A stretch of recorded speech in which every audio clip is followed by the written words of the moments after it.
on. You know what I'm saying? let's let's do a redo on that. We'll forget this happened at all. Okay, we'll do a redo. All right. Oh, let's go ahead and just disable this. I'll go ahead and get started again. Sorry about that, Key. You're legally deaf. Yeah, we don't have subtitles over here. We decided to do today's stream without any audio whatsoever. Give me a thumbs up if you can hear everything just fine, and we'll go ahead and keep moving on here. So this is where we kind of left off yesterday. We're going to continue working on this stream from yesterday. There are a couple of things that we need to do. For instance, he has a sword in the ground here. I was kind of thinking that we'll add some kind of like cracks or something like that. Obviously, we have an issue with our ground slabs that we have throughout our entire scene, so we can fix that as well. And then there's a bit of paint work that I want to do on his armor just to kind of shade some of the metal slabs to be a little bit darker in certain areas. Overall, the entire volumetrics of the scene could probably be toned down because it's covering up a little bit of the flames in the background. I'm thinking we might want to adjust that. And then, great, awesome, good. I got the thumbs up. We got the thumbs up. Yeah, so let's go ahead and get started.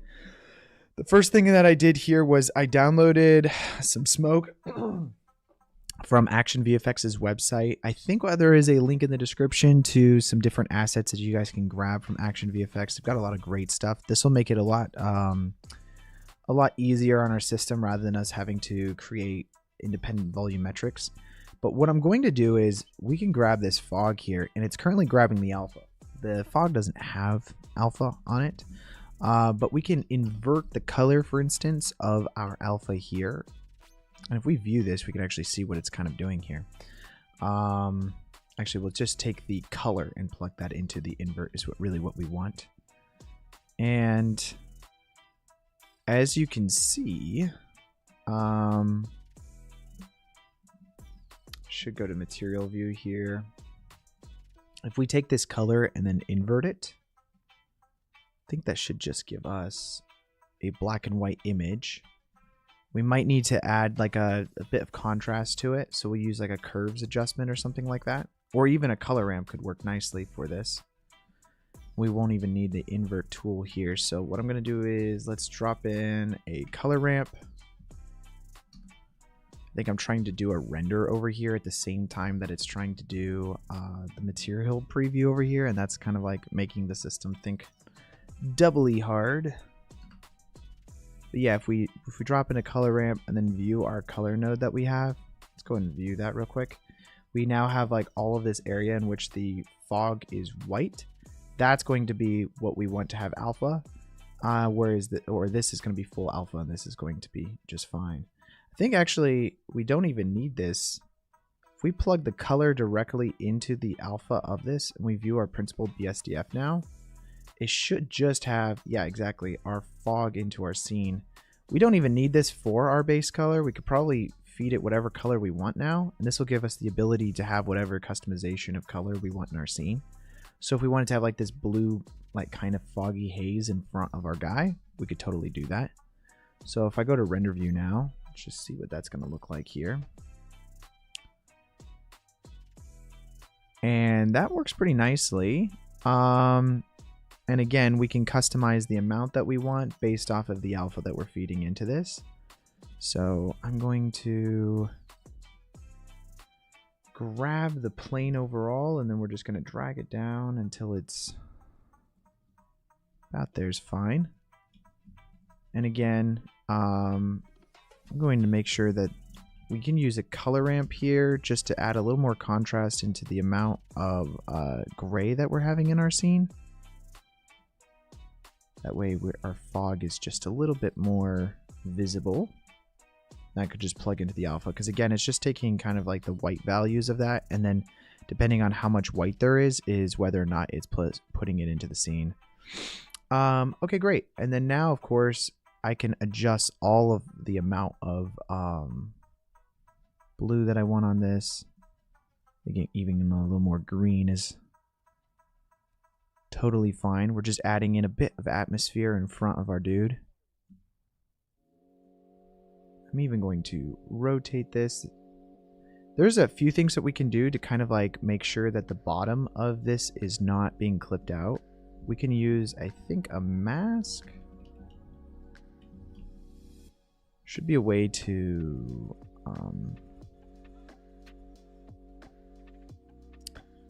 add some kind of like ellipse or shape of some kind.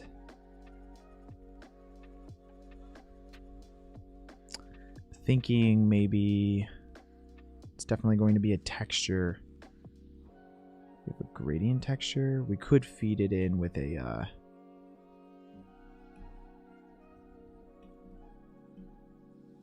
it's like what we just need to do is have this part here's fine. And then we'll rotate this on our 3D cursor and we could just have the top bit here. Which again, okay, we could go to edit mode and add in a few extra looped edges. And I'm just going to grab the bottom one here and then we're just going to extend that outwards. So that way it's a little more 3D with how we're doing that fog, and it kind of like lays on the surface of the ground.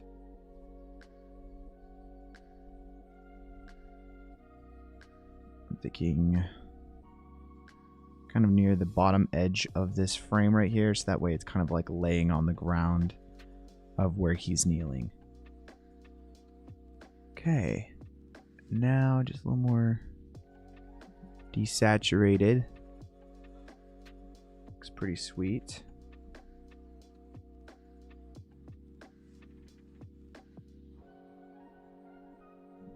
And overall, I think that works pretty nicely. Our kind of effects that we're having for our big fog layer that we have here, I might even want this to be a little bit less. We'll half it. Don't want it lighting up the entire scene back here, although it is nice to have everything kind of backlit.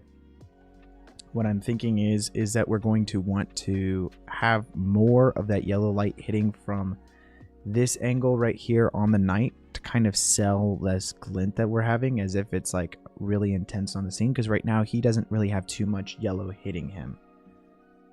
So what I could do is, let's grab this light here. I think this light, yeah, is our kind of yellow light that we're using.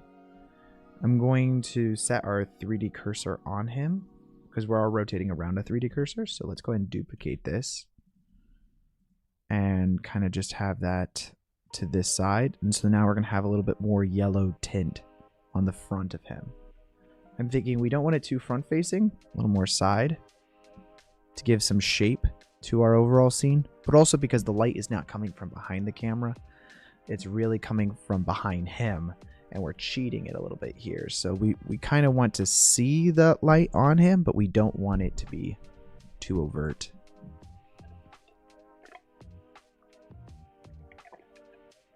And like already, you can see that helps him stand out from the rest of the background. Just that little bit of light that we're having hit him there.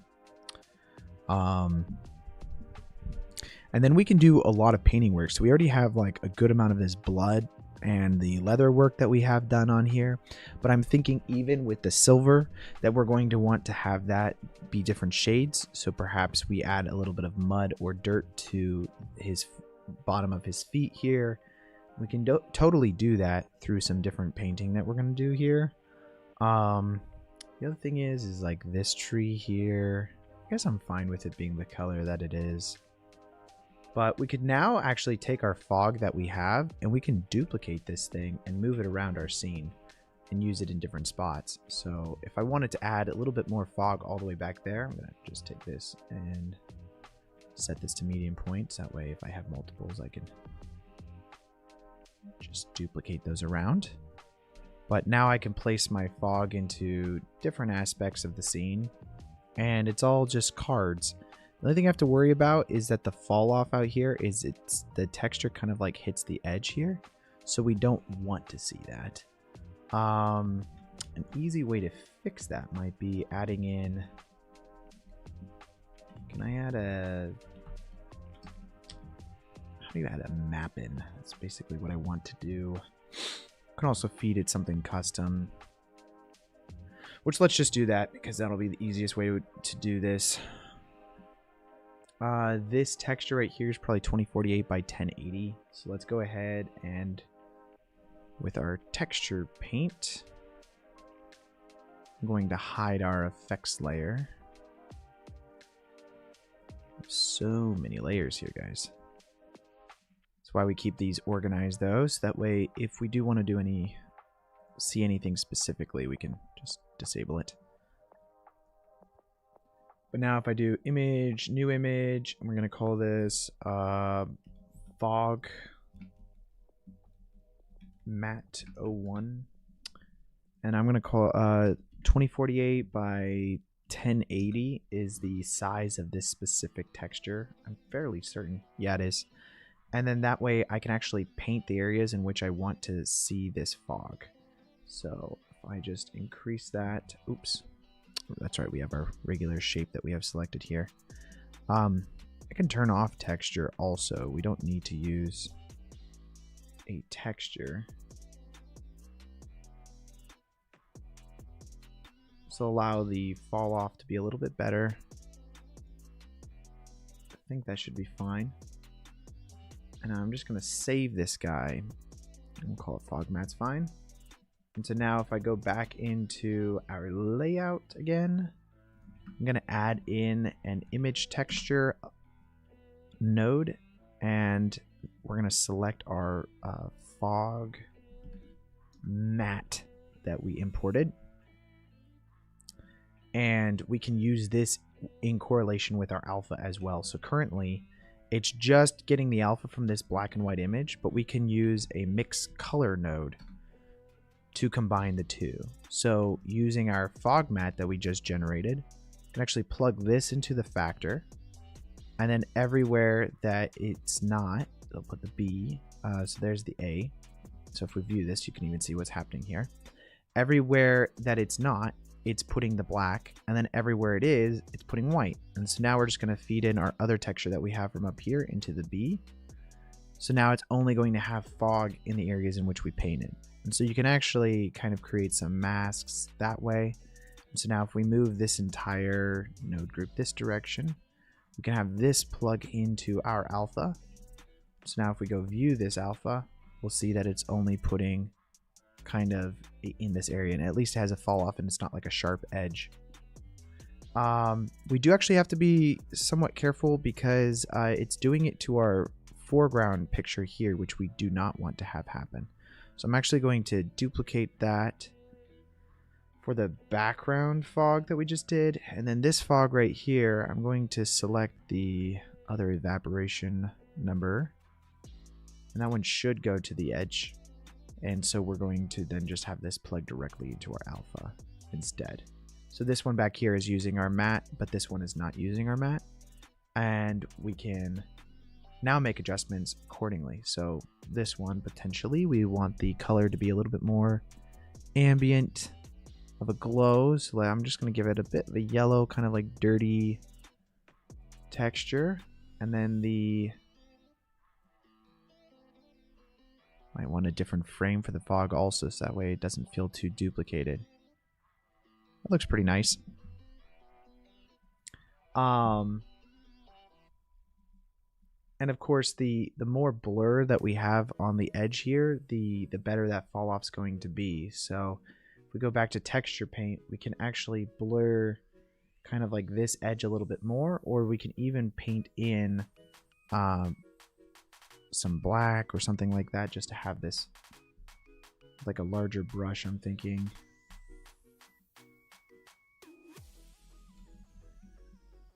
Also, I think let's see, we want the fall off to be, yeah, that's good.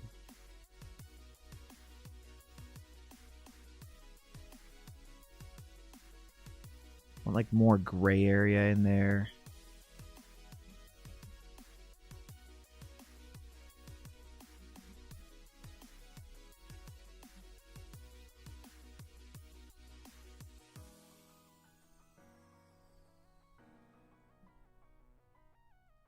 Kind of like hand painting like this mask to have like a really nice like effect to it. So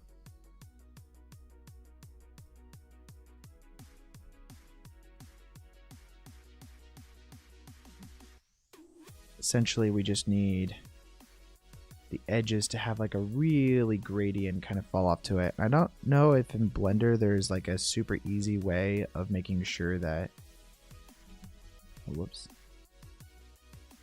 So now we could take this matte right here. I'm going to say image save. Let's go back to our layout and see how that fall off happens now. It's a lot more subtle. And here's our matte right here. I'm even going to take a color ramp and then plug that into to the output of that. If we go view this now, we can even make this crunchier if we wanted to have it more visible. So now if we go view our principled BSDF again, has a really nice fall off to the edges, but pretty intense fog in the middle. So that way we can actually control the amount of texture that we want there on the edges.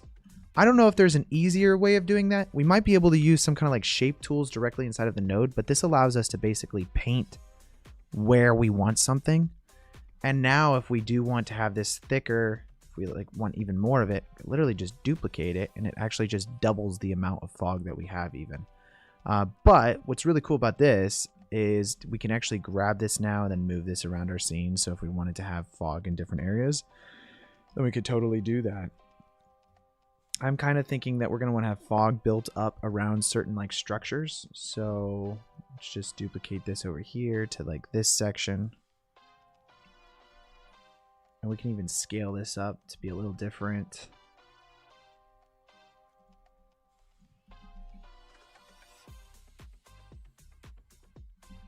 And that is just an easy way of adding in some extra detail to your scene rather than having to, you know, add in a bunch of volumetrics that could make your scene super heavy. But yeah, I think it's a pretty cool trick. You know, something that adds a little extra realism to your scene. You could do this for all sorts of stuff. I love to add like little cards into your scene.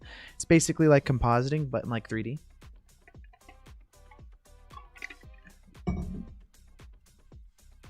Now what I'm thinking is our dude here isn't really centered enough. Kind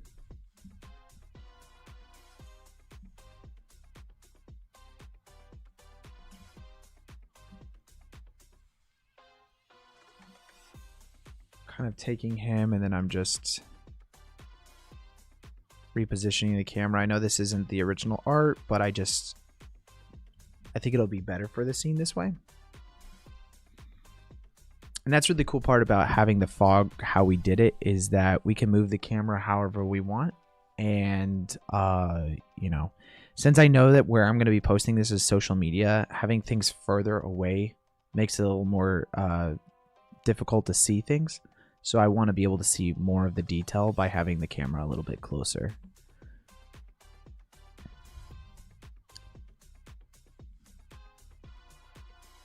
And now if we start painting in some of the different like shades of the metal that we want to have here, we can even paint in some dirt if we really wanted to. Maybe some blood onto the sword here. I'm thinking this front piece here, let's make it a little less visible. And that's what's nice about this method of taking the color ramp after the fog, is we can control how visible we want it. And this is actually, you could add keyframes into this. So if you wanted to have it fade in or fade out, you could totally do that. You could use some noise to basically integrate with your alpha layer as well. I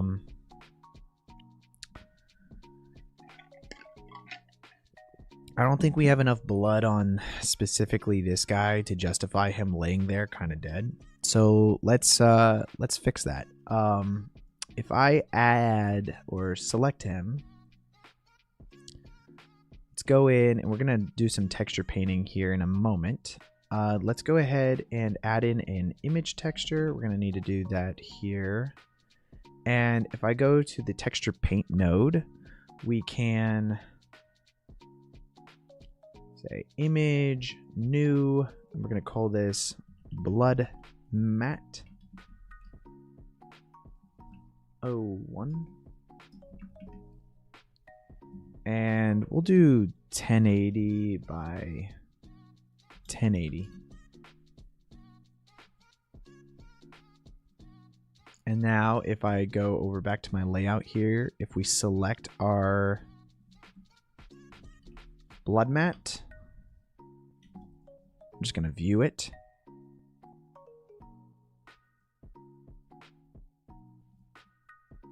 I think we're going to want to copy this and then go to our other texture as well and paste it.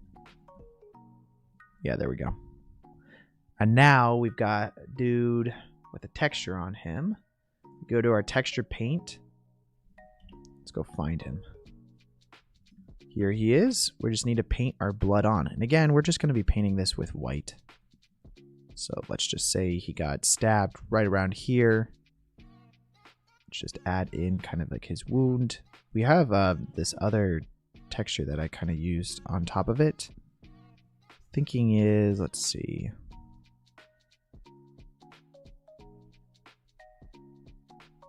How do I paint?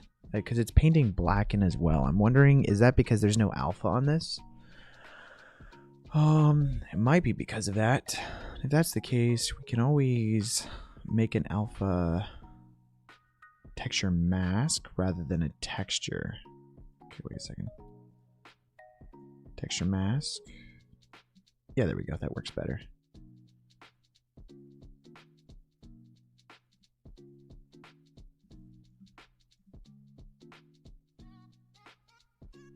Poor thing. He's an orc, dude. Orcs are just bad. It's like the, you know, like in the Star Wars, how they basically just say, oh yeah, Sith are all bad, you know, don't feel bad about for them.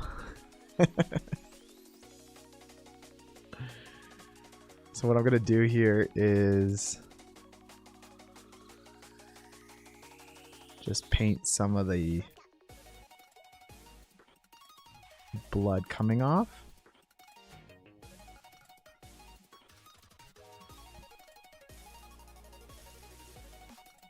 We're going to use this as a mask with our other material. I'm going to kind of try to follow the crevices of his body as much as possible because that's how like blood would stream down.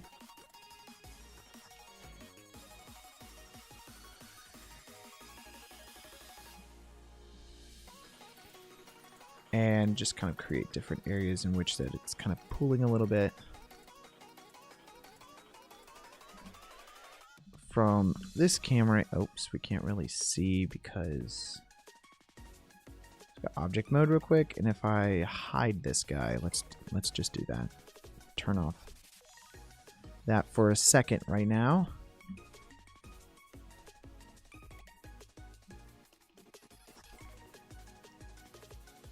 Go to texture paint. Why are the Sith bad? Because they have red lightsabers, dude. That's why the Sith are bad. I always thought like that was such a oh yeah, he's bad because he has a red lightsaber was such a bad excuse of like you know, maybe we were all wrong this whole time. The Sith were actually the good guys. They're trying to bring order and peace to the universe, but then the Jedi are out here trying to, with their propaganda, spreading like misinformation.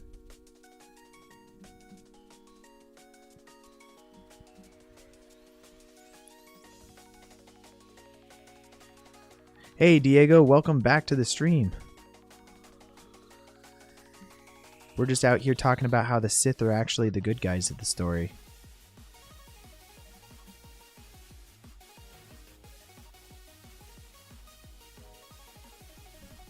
Thinking, I don't know how visible we're going to want this. We might even have it so that it streams a little bit more down like this leg as if while he was standing he was bleeding. And maybe it goes down like the leg here.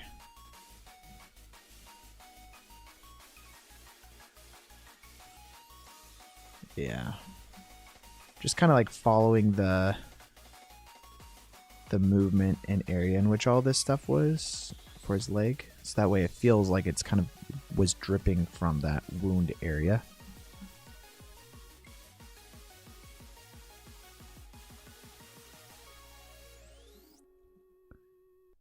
And let's see. pretty nice. I like that. We'll see how much more we'll need to paint on there, because the truth is, like, we won't know until we see it with the texture whether or not this is going to work.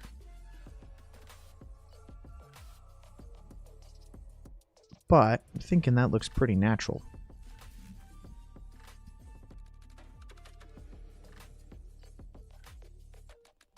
And overall, we might have... Let's just increase the size on this. I'm going to just make this a little bit darker. Just paint. So kind of like overall to that. And then... Poor guy's been stepping in some blood as well, you know? It's like, why was Sauron bad in Lord of the Rings? Because the people we were following thought he was bad. Same with the Jedis. It's like, the Jedi said that we shouldn't like the Sith, so that's why we don't like them.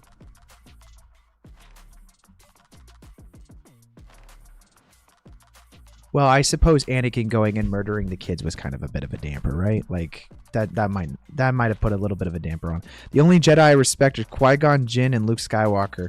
True. I mean, but Luke Skywalker, you got to think about from his perspective also. It's like well, you know what? Yeah. He was a good guy. We like him.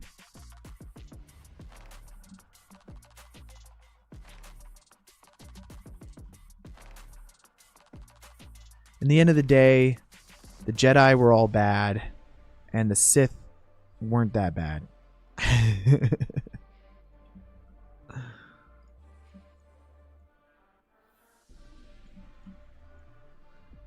I always just thought it was funny that's like, oh yeah, the Sith are bad because they have red lightsabers. That's what makes them bad.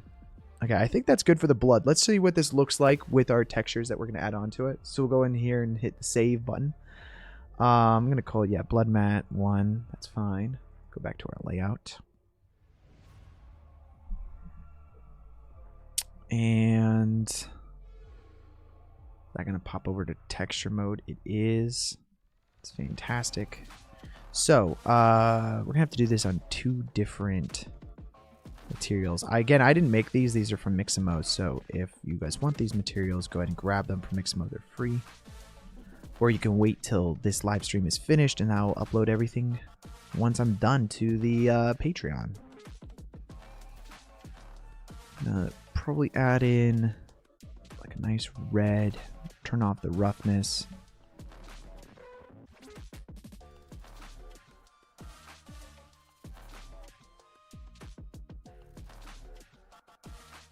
A little more red, and I think that should work decently nice for our blood material. And so we'll be using this mat here, this one that we just created, to help determine where the blood's going to be at. So I'm going to place this principled BSDF down here. We could probably add additional material textures to it to add some like deformation to the actual blood. But I'm going to use a mix shader now and then plug our mat into the FAC of that. And so now if we plug this into that and then this into that and we go view this, should actually, let's see, do we have to swap that? That's probably what I just did wrong there. Oh yeah, because of the white. Gotcha. Actually got it kind of backwards. Oh, is it because his regular skin is just red? I forgot what his regular skin looks like. I guess it is just red.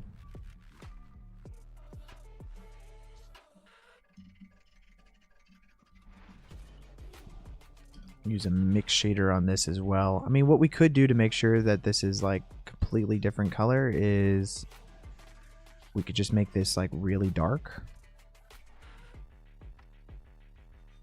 Something like that should do.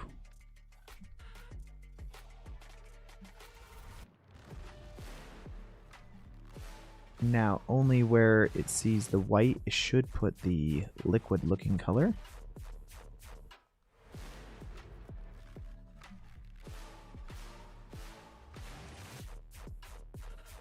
Only if it's actually using UVs, which I'm actually not sure if it is or not.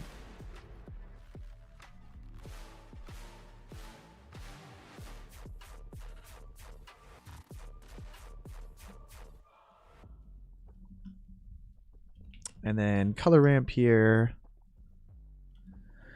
Change the amount of contrast that we want on this whole thing. Probably increase it to about there is fine. And now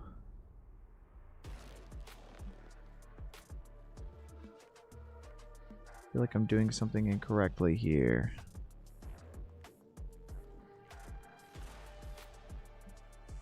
I'm just gonna copy paste this into our other material as well.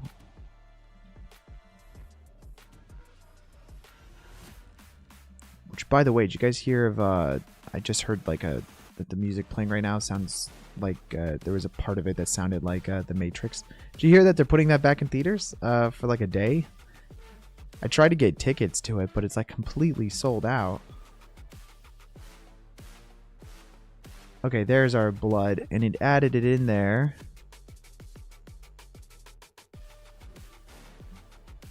And I'm going to go to our material here and just make this very contrasty.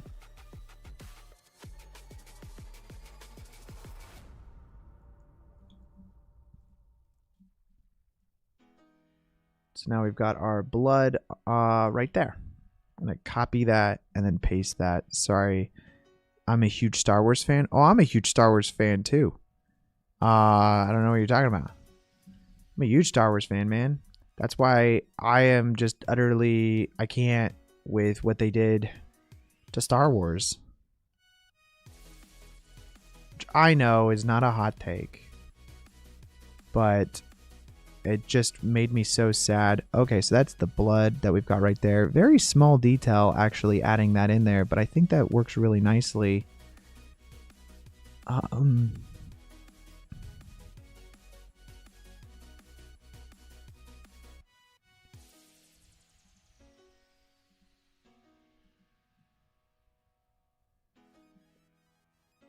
It's just a very small detail, but now we can actually paint more blood into it and definitely be more visible. Yeah, I hate it, the TV shows they did. Mando season 1, great. Mando season 2 was still okay. Like, you know, no one was hating on Mando season 2 that much. Mando season 3, what the hell? Boba Fett was just a commercial for Mando season 3. And then you got Ahsoka, which actually, when you watch it, you're like, wow, this isn't that bad. But it's just because you're so accustomed to bad shows now that I feel like, you know, that's why it wasn't that bad. Which that's not a good reason for you to be like, that's not that bad. Shouldn't be a good enough reason. Disney did Star Wars badly. Yeah, I agree. Welcome into the stream, by the way, Victor. Yeah, I felt like that was the thing is like, they had so much promise to like what they could have done to it. And then, I don't know, just personally, I feel like it just didn't land, man. Didn't land. Okay, I'm going to want to add more blood to the leg. So let's go into our material here and just select our mask. Go to texture paint.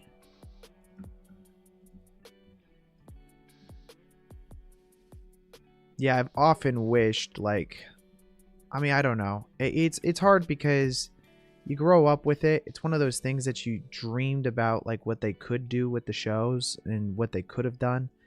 And it just felt like they didn't respect it like how they should have. But, I mean, granted, again, as I was saying, it's like, I feel like they just started pumping them out because Mando season 1 was like amazing, dude. Like Mando season 1 was fantastic. I loved it.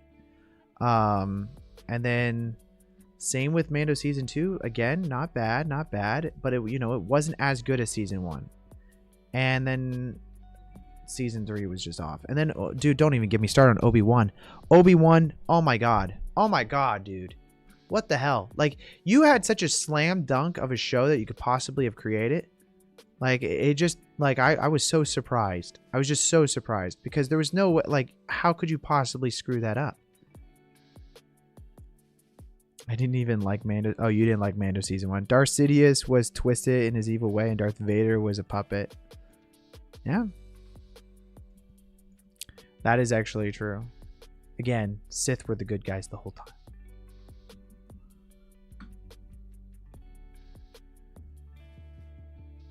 Okay, I think that works. And let's have some more go to the backside here. Have any of you guys watched the Lord of the Rings show?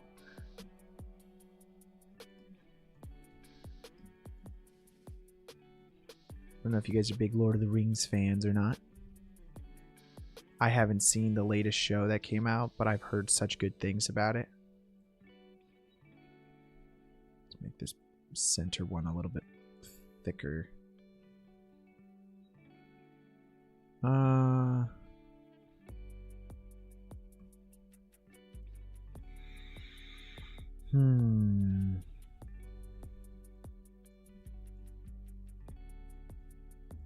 I didn't watch that. Instead, I watched the House of the Dragon one that came out, which had its own problems.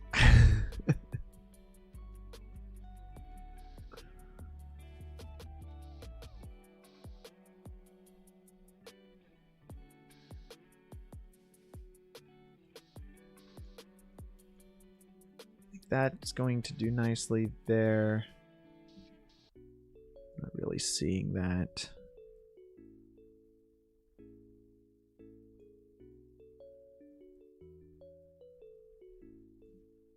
It's kind of I'm gonna add a little bit more to this spot here, and then let's use the other paint tool that I have here, and then just kind of like make it look more splattery. And again, just kind of splatter all the way down on different parts of this. So add a little bit of detail to our locations in which our blood is at. I think that's pretty nice. And over here.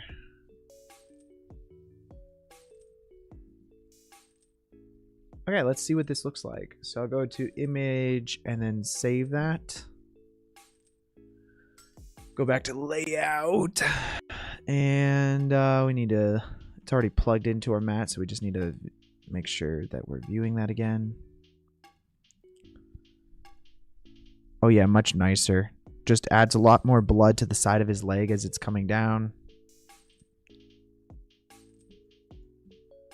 And we could do similar kind of thing. We're gonna paint on some dirt and specks to this guy over here.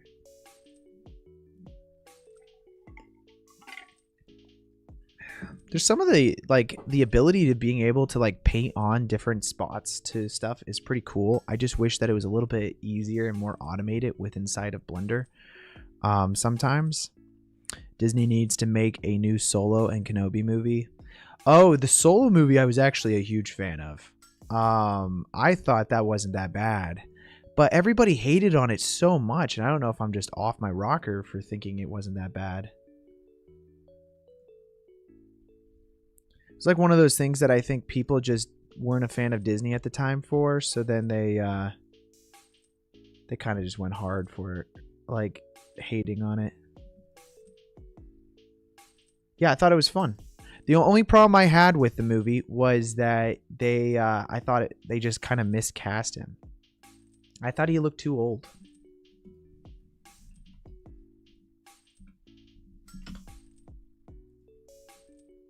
I'm going to call this metal color, actually, and do 2048 by 2048, so decently large in scale. It doesn't need to be massive, but we're going to use that to plug into the actual image here. So let's go back over here to layout, and I'm going to add in a new image texture, and we'll load in our metal color.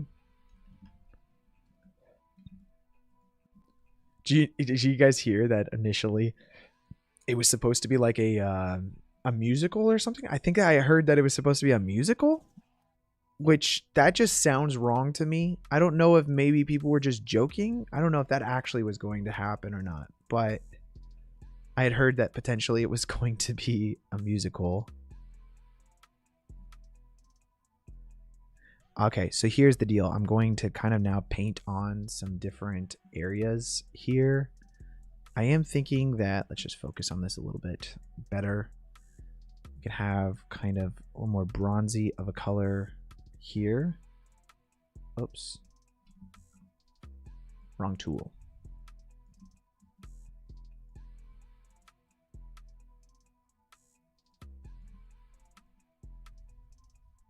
Oh, whoops. I no longer have my bronzy color.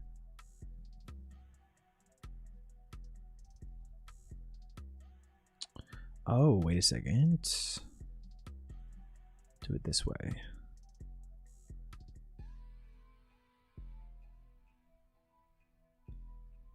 Feel like the topology is too high or something, that I'm getting so much lag. This is crazy. Use a decimate just to like half resolution it or something.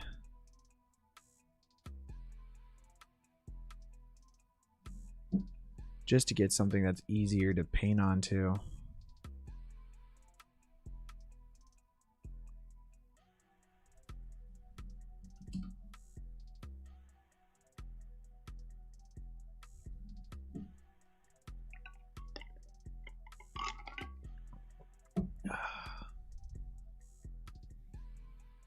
Yeah, I don't know that we're losing too much detail when we do that. Let's, because we're gonna smooth everything anyways. Let me just do like a 0.3. It's just very dense because this was supposed to be for 3D printing, as I said yesterday. So let's just find like a happy medium here. I'm gonna go back to my layout. See if we can apply this. Only thing I'm worried about is that since we already did some texturing,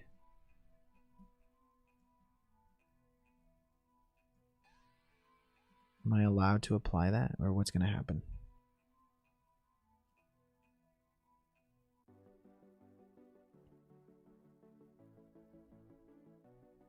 Yeah, we don't lose any of our stuff that we've got going on there.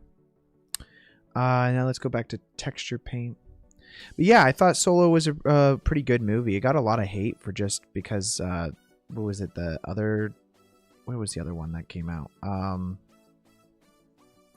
The movie that came out directly before it was like The Last Jedi. And people really didn't like The Last Jedi.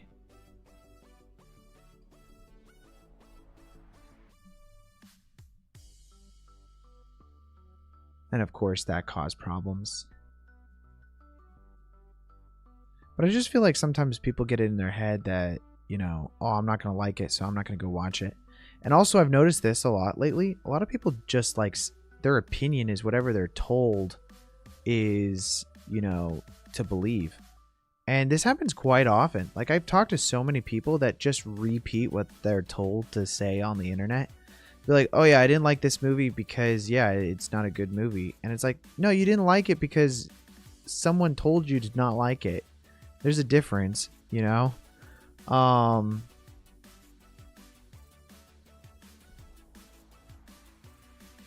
I've noticed that a lot lately, is that people kind of just like parrot whatever streamer or YouTuber they follow's kind of opinion is on something, and instead of them having kind of like their own original opinion.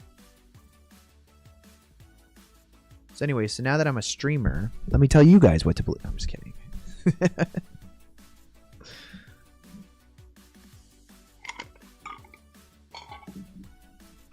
Finally in my life I get to Luke's death was what the, yeah, exactly. Bro, I thought, okay, you know what I thought that maybe like the movie would have been interesting if in The Last Jedi they screwed it up so bad that like the third movie that came in, I was like, okay, you know how they could fix it at this point was if I don't know. I thought if maybe, because like, here's the thing. Let's just talk about logistically why I kind of thought if the movie would, the Star Wars saga is about the Skywalkers. It's always been about the Skywalkers. It followed Anakin Skywalker. It went to like Luke Skywalker. Like that is, and Leia, which also freaking Skywalker, by the way. And like it always followed them, their family. The whole movie series, those 6 movies are just about their family. And it spans over a very long period of time. And it's just about them, right? Granted, there's a lot of other characters that are involved during that, but again, the whole drama is just mainly focused around Anakin Skywalker and about how, you know, his rise to the Jedi Order. Well, I mean, again, in the originals, it was just him as Darth Vader, and then Luke trying to save him, and then redeeming his character, and it's that whole arc, right? Well, at the end of 6, that's the end of the arc. Unless you bring Anakin back, which you can't, because we already saw his Force Ghost. So, like, the only thing that could possibly happen after that is, well, maybe Luke then turns bad or evil or whatever, and he's the main antagonist of the story. But other than that, it's like the story really can't continue. And so I feel like Disney and all of them, they were kind of drawn into a bit of a corner there of like, what could they possibly do to continue the story and, you know, continue making money? But like, how could you do that? And I think that their thought was, well, we have to just, you know, change characters, but you can't do that on this saga. I honestly, if they wanted to do the best for the fans, they would have just started a whole brand new series of like characters, and then that way you don't have to worry about continuations. You don't have to worry about fans being pissed off because you didn't do a specific character a good service, like or disservicing them. But that's the whole crux of the situation there. I'm gonna go to the colored swabs here. Schwab's color palette. We're gonna hit new color palette here. I'm just gonna keep this as our rusty color that we're using. But yeah, I mean, I think that was kind of like one of the big issues, was the fact that they were already drawn into a bit of a corner of like that they really shouldn't have been doing the show in the first place, because the story was over. Why continue a story if it doesn't need to be told? I'm going to do an outline for the rest of these plates here, but right now I'm just kind of getting the centerpiece here. This is fun, guys. We're just chilling here, doing the chill streams, talking about how much we have problems with specific Star Wars things. I don't know. And that's the overall issue for me, was that like maybe they really shouldn't have done. Maybe they shouldn't have continued this specific saga of this specific saga. If they created like a whole new storyline, then I think that would have been better for the fans and better for them, because then they wouldn't have had issues with fans critiquing their work so much. Because what do you have to compare to if it's completely brand new? Although name recognition's huge, so I understand why they did it. Like, they needed people to like go, oh yeah, we want to go watch Star Wars, right? The Return of Darth Sidious. Okay, yeah. And that's another one though. It's like, I feel like everybody kind of wanted it, you know? Like, they kind of wanted it, but then once you got it, you were like, oh no, I realized I didn't really want that. Why did you make a story that does not have to be told? Things to brings it to the point.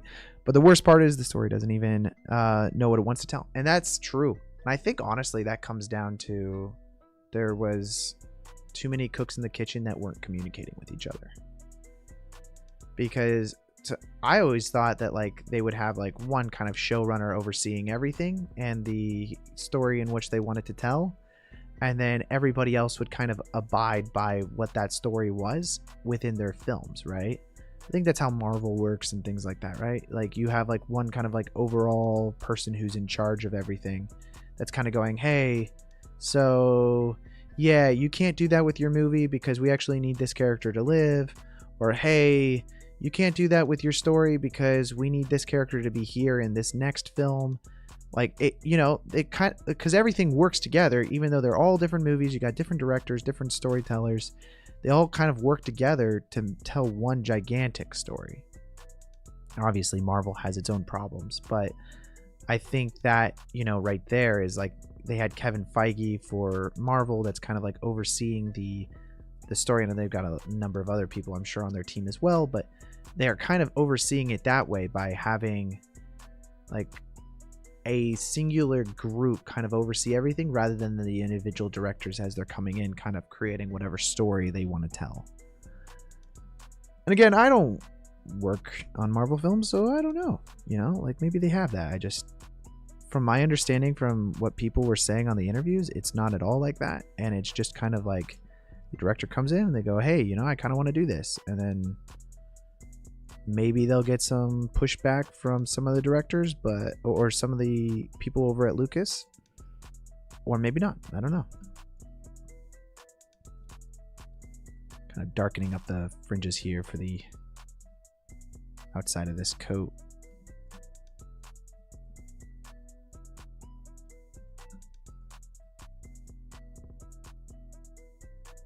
I think that's going to look pretty nice. And yeah, I mean, we can continue working on some of these different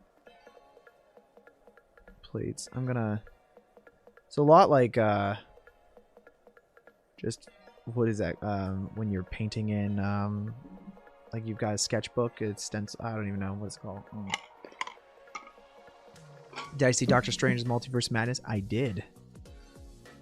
I did watch that. You know, Doctor Strange to me was always kind of like, when that character was kind of cool because he kind of got to broke the rules of like what a superhero was. He was more of like a magician.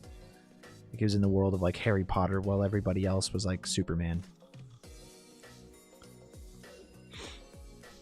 But my opinion on that is that they kind of really screwed that movie up too. But again, I don't read comic books, so I don't know what things are supposed to happen on things.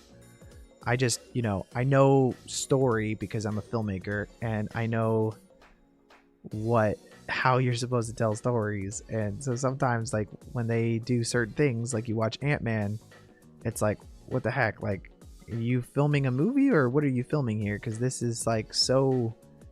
It feels like they filmed pickup lines that they placed inside of a movie, you know, systematically. So they know, like, hey, we need this reaction shot because this is going to go in our movie trailer. We need this shot right here because this is supposed to foreshadow this moment that's going to go there. And it just feels like it's kind of like all kind of pieced together. DR2, yeah, I thought it was cool. I just, you know, there are certain moments that are like, really, like the moment of like, I could speak this one phrase and like it's going to, you know, and I can end your life or whatever he says, that stupid thing. It's like, oh really? It's like, well, why didn't he just do it? Because now she's going to literally kill him and shut his mouth shut. Like there are certain things like that were kind of okay. Like no one would have talked like that. If she actually went in and was like murking people left and right, then like they should have just tried instantly to kill her or to, you know, destroy her essence. But again, they didn't, because they were like, oh no, she has to live, so we need to have this moment. Whereas maybe what they could have done was, oh, if anybody ever tries to walk in, they could have said something that was a little more foreshadowing earlier on that was like, oh, if anybody walks in, we can use her to, or him to destroy them with just one speak of his mouth or something like that. And then she walks in and he opens his mouth to say something, and then instantly she just shuts it. And that would have been a little more epic, and you could have had the same exact freaking thing, but it wouldn't have been so corny. Since Star Wars Legends is no longer canon, they should put Star Wars 7, 8, 9 in the same bucket. That's kind of what I thought. You know, here was my thing. I was like, hey, you want to know how Disney, and hey, Disney, if you're listening, this is actually a pretty sweet idea. If Disney wanted to make another $3 billion, right? Because they made $1 billion off of each one of those movies. All they have to do is say, hey fans, sorry, Star Wars 7, 8, 9, it's not canon anymore. We made a mistake. We're going to redo those movies. Those movies are going to Star Wars Legends.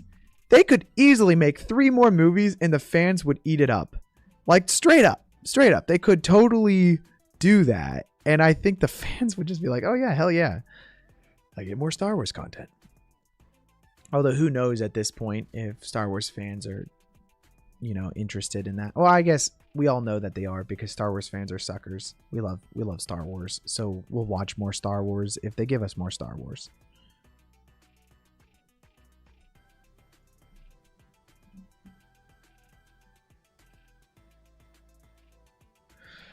Why is this but I always thought that, like, well, if they did it, I think the best time for them to do it would have been after what's it called? 8 came out, Last Jedi. After the backlash that they got on The Last Jedi, they could have sat down and then said, all right, here's the deal. We could try to make Star Wars 9 and patch things up, which they tried. I mean, they even were like, yeah, we're trying to patch things up with this movie. They hired J.J. Abrams to come back in and then try to fix things. Instead of that moment of them saying, hey, we need to fix this, if they sat down and were like, all right, so instead of us trying to fix this problem, let's just redo it, that would have taken an insane amount of humility on their part to, you know, admit that they made a problem, made mistakes there. But also, I feel like the fans would have respected it, because they would have just like, oh, yeah, we'll accept that. And also, I mean, right after that came out, they were doing their TV shows with Mandalorian. If they just had Mando come out, which I'm pretty sure almost everybody loved Mando Season 1. Like, Mando Season 1 was beloved by a lot of people, a lot of fans. And I feel like if they just had that come out instead of the Star Wars 9, then people would have been like, okay, well, we'll hit the reset button. And if they ever do another movie or something like that, we'll give it a shot. Because I think after Last Jedi came out, and then it was almost like they didn't care. They were just like, oh yeah, if you didn't like it, then you're just toxic or something like that. Then, you know, you lost a lot of respect from your fans at that point. Whereas they could have totally gotten away with it. I say gotten away with it. It's not like getting away with anything.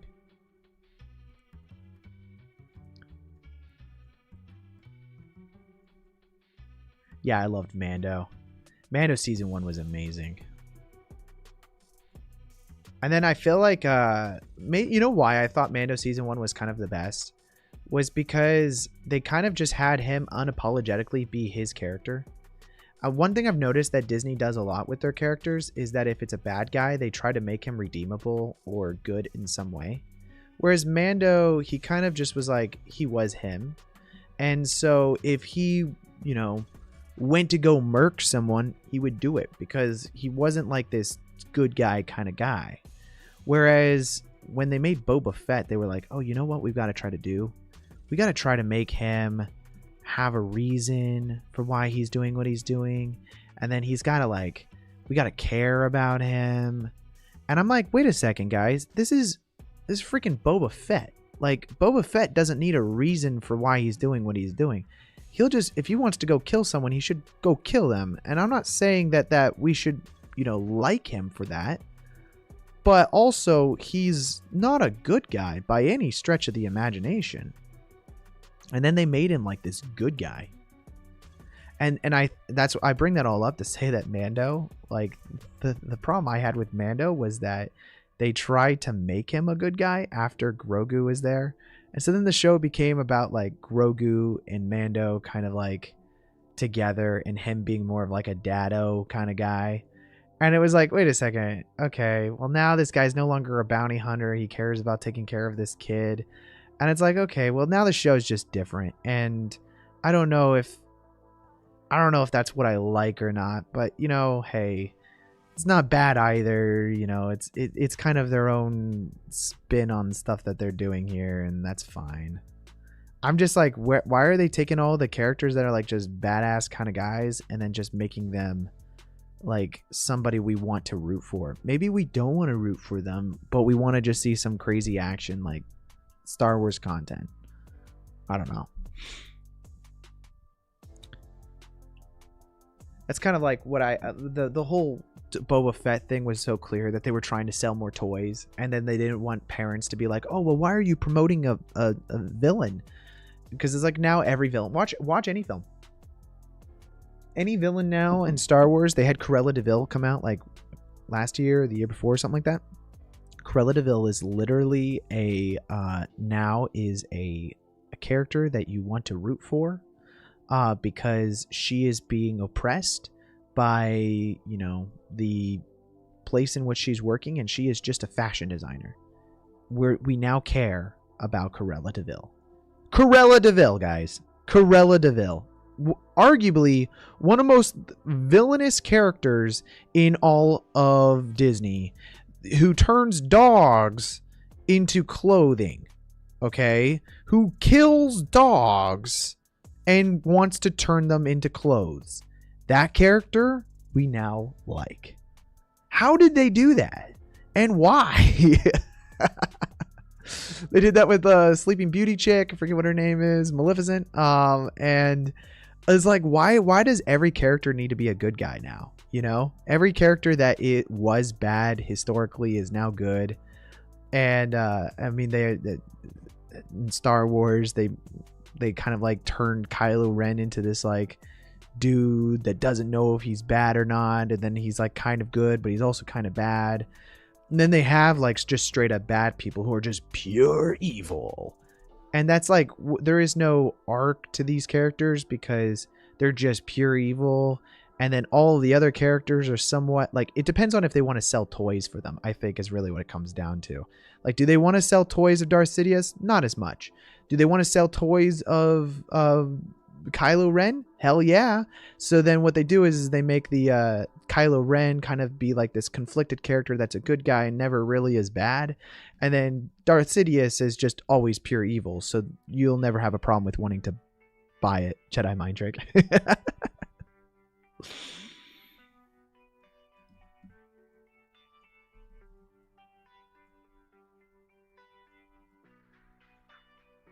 Okay, how does that look though, guys? Ooh, whoops. Accidentally clicked. Accidentally clicked. We don't want to accidentally click here because it's going to add freaking paint everywhere. Who Earth Sidious? Who Earth Sidious? Darth Sidious? Darth Sidious? Earth Sidious? Did I say Earth Sidious? Did I accidentally say Earth Sidious? Hello, Napoleon. Welcome to the chat. Kylo as a character had so much potential and some good scenes. He did have some good scenes. I do feel like he had a great amount of potential for his character and how they could have portrayed him and the arc that he could have had. Looks pretty cool. Banaz. I don't know what that word means. Maybe I shouldn't say it if it's in another language. And like, I think Adam Driver was saying that Kylo Ren's character, the way he viewed it, was like the trajectory of it was the opposite of Darth Vader, whereas Darth Vader becomes more and more confident, so Darth Vader becomes more and more confident as throughout the films, and Darth Vader becomes less and less confident. What am I saying? And then Kylo Ren becomes more and more confident in who he is. So Darth Vader comes out, first time we ever see him, he's like this badass dude walking out, and they're like killing all of the rebels. He chokes the captain and throws him to the side and says, "Oh, where's the cargo," and all that crap, right?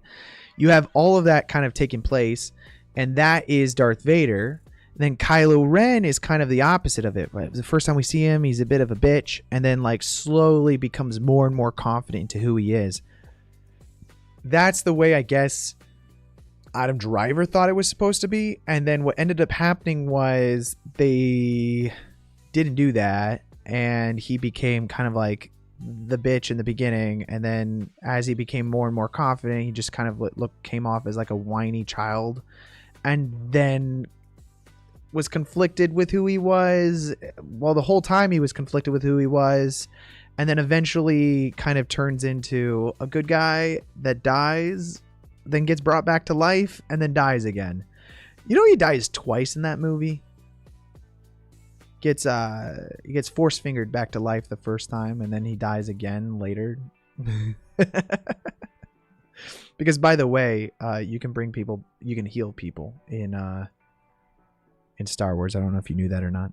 Which, if you could do that, then why did Obi-Wan Kenobi never freaking heal Qui-Gon back when Qui-Gon was dying literally in his arms?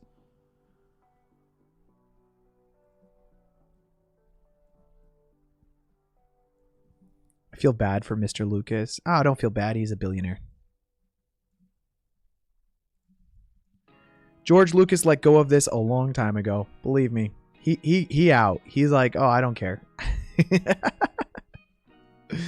Don't feel bad for George Lucas. He made his bag. Although, I mean, I guess you could kind of feel bad for him. It is his characters, his story, his life, you know, like was building up this like story.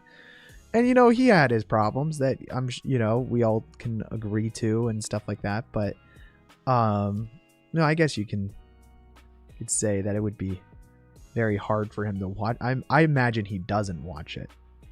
I didn't know this, but I had always wondered kind of what he does nowadays. And I guess what he does is he makes movies just for his friends. Like he'll make a movie or a short or a feature or something like that, and then just for his friends. He gave Disney his scripts for a newer trilogy. Oh yeah, no, he cared. I think he cared. You're right. It was probably incorrect for me to say that he doesn't care. I felt all the Star Wars movies went downhill when Disney bought them. Oh, for sure.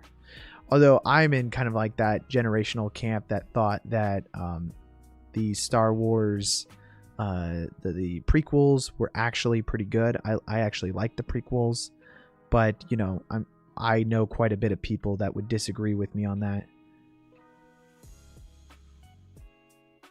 Just one of those things.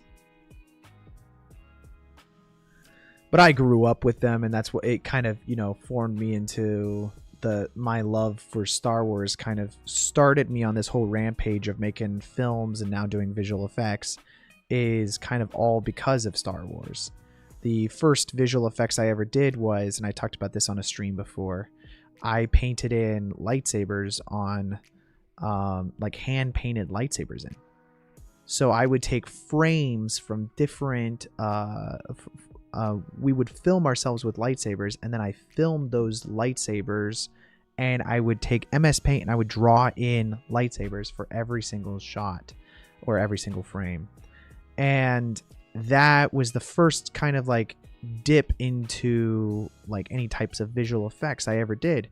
All of the films I made as a kid were just Star Wars films. We would film lightsabers. Then we would go out into like someone's trampoline at one of the friend's house or our house or whatever. And then we would do like backflips over the camera, and then we'd film our lightsaber fight scenes with kind of like these flips in there. That kind of made me who I am today, you know? And it's kind of just sad because it's part of you when you see something like Star Wars just kind of like fall apart because of like a company's choices, the types of films that they're making and stuff, when it is something that you grew up with and that you hold very dear to you. It just feels kind of like a part of you is being destroyed, and there's nothing you can really do about it. I think a lot of people can relate to that, to like with different things, but to me, Star Wars was just such an important part of my childhood. Yeah, man, I love the prequels, mainly because they had the sickest lightsaber fights, dude. The lightsaber fights with Darth Maul, holy crap, that thing, oh my god. Still like the best, arguably the best lightsaber fight ever captured on camera. It's just second to none. So fantastic. I mean, have you guys seen, oh, I will say captured on camera versus animation, because have you seen they have the Knights of the Old Republic trailers? Those things were just insane, bro. Like, just watching those as they were coming out was just like crazy. I always loved every single time they would release like a new trailer for that. They had the best freaking cinematic scenes.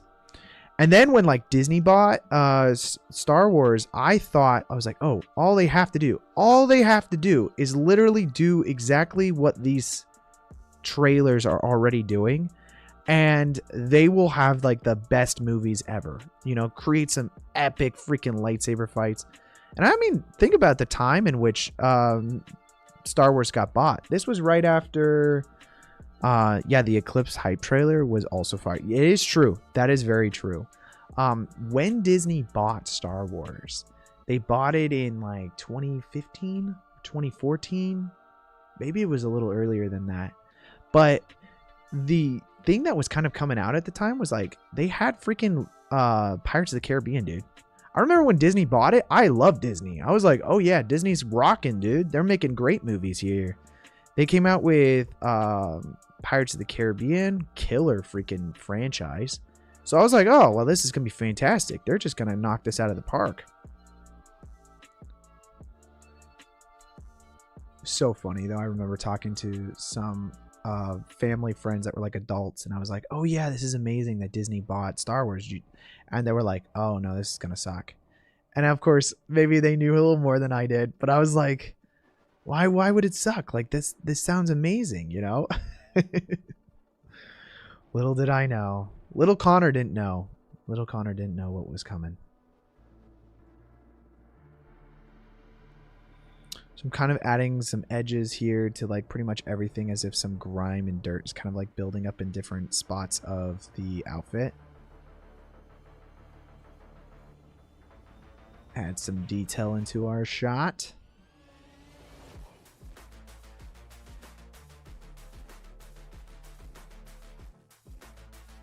Okay, that looks pretty good. Pretty good. I'm thinking we can select this lighter color here and then fill in maybe this patch down here. Oh, you know what? Kind of want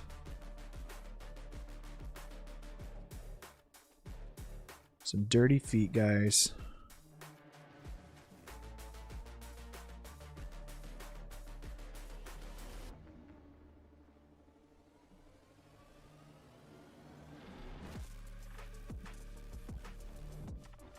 Kind of like this method of just like painting in some of these textures, because what's really nice about it is now all of this kind of I can get it to look exactly like what I want.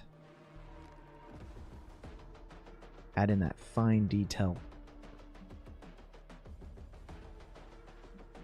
Let's just get over here as well.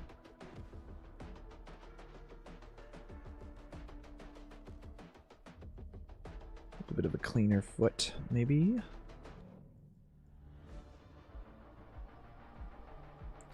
Which, by the way, Victor, those clouds, like all of you guys that have submitted different clouds and stuff, those look great compared to my cloud. The cloud that I did, that was like, oh my god, like maybe 10 years ago that I did that cloud that I posted in my Discord.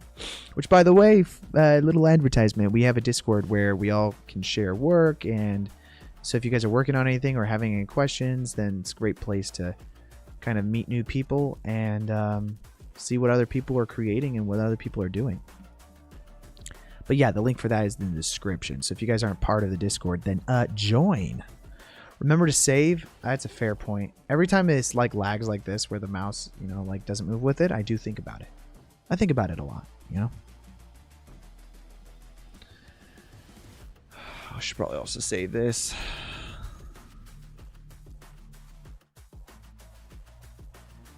Yeah, I did my cloud like it was like 10 years ago, and I had created that that goat shot. That was, fun fact, that was during a class that I was in college, and yeah, I was bored, so I made that shot, and it still was like, it was one of my favorite shots I had done for a while, because I didn't really do too many different shots. And now I do a lot of different things that I'm pretty proud of. So it's definitely not on the top of my list for shots. But it was like a fun shot to do. And I love the lighting in it. That was like the first time that I made some lighting that I was like pretty proud of how it turned out.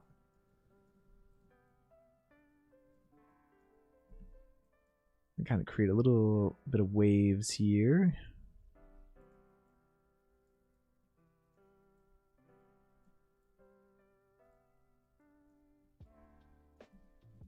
As if it's like kind of building up in specific parts.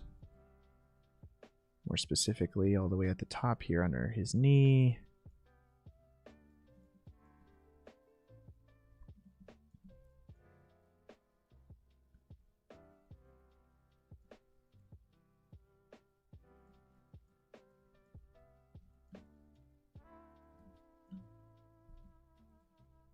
This texture, by the way, that I'm using is part of my Surface Imperfections pack that I released on Patreon. So if you guys become a patron subscriber, you actually get access to all the brushes. So I have like 50 different brushes. I'm just using one of them right now. Actually forget which one I'm using exactly. I should do a tour of that at some point.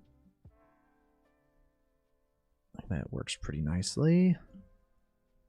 And then I'm going to paint this other side over here, and then we'll move on. Swap the texture over, and then the color to something lighter.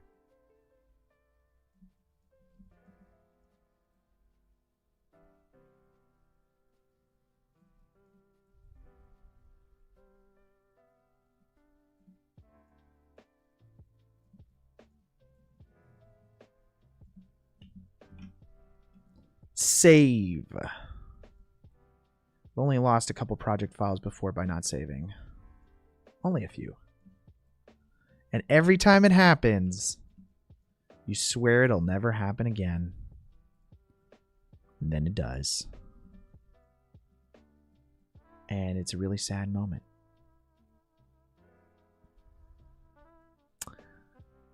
I think after we finish up this piece here, this will conclude. Oh, I should hit up the helmet as well.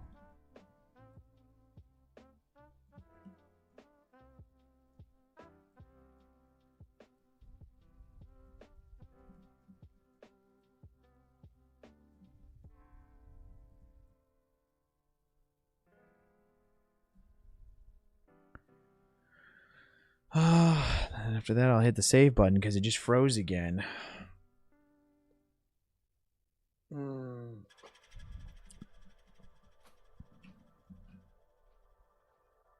Autosave and nuke is so good. Oh yeah. And in fact, actually, it's just so good that it just like recovers your data every time it crashes. And like, I mean, I've never lost anything in nuke. I've never lost anything. And that has always been like pretty incredible. Is it because it's like live saving? I don't actually know how it works, because I've never like, I've had things crash at the weirdest moments, and I will always have a version of it. Blender's autosave is also pretty good, by the way, guys. It auto saves every time you swap, like, I think swap views. It doesn't auto save as much as like Nuke or DaVinci Resolve does, but it's pretty good. I've noticed that every time I hit the render button, it definitely creates an autosave, because like those are moments when like usually you'll have the system crash.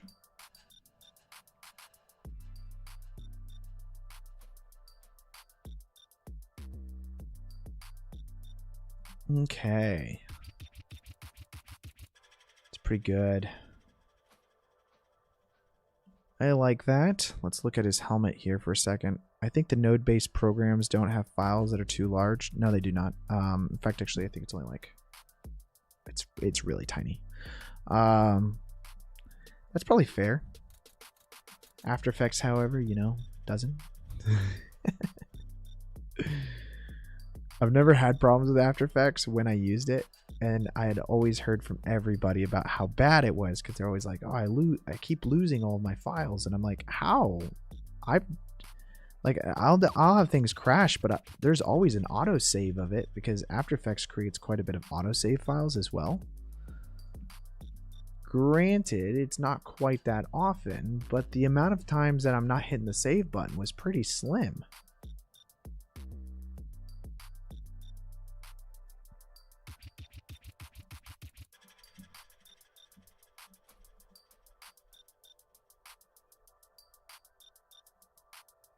We're not seeing that anyways. I don't get how After Effects is even a thing. Well, I mean, hey, if you ever do like two-dimensional graphics work, it's pretty much second to none. The issue that I've always had with Nuke is that its graphical interface part of it kind of sucks. But you're not supposed to do that kind of work inside of Nuke, so, you know, like, I don't hold it against them and tell them they have to fix it. You're not supposed to do that anyways. It's like complaining about Blender about its compositor. It's like, it has the ability to do stuff and composite on Blender, but it is not a compositing software. It is a 3D software. So use tools for what they actually are, rather than complaining about, you know, the features that it doesn't have. Like, I would never complain about how After Effects doesn't really have great 3D tools. It has 3D tools, but they're not like what you're supposed to use the software for. It was so funny. I was talking to someone earlier about like Windows versus Mac, and you know, and I was like, you know, the interesting thing about visual effects is that I use 20 different softwares on a absolutely regular basis.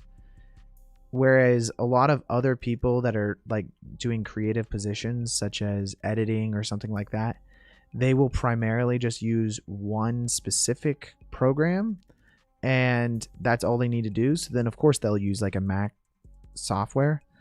But the thing is like a lot of the software that I use doesn't work on Mac, or if it does, it doesn't work well. So I've always just been more of a Windows guy because it allows me to have more of the softwares that I use work in tangent with each other.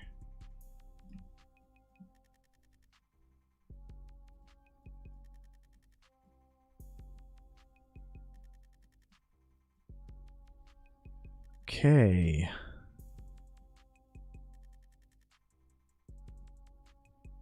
You're doing a video recreating a scene only using Blender? Well, that's what I'm doing.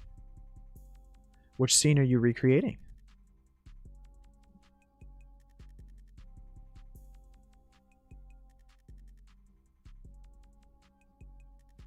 Or are you editing? So you're saying you're doing a video. Wait, like all in Blender? So like you're editing and everything in Blender? Because they also have a video editor.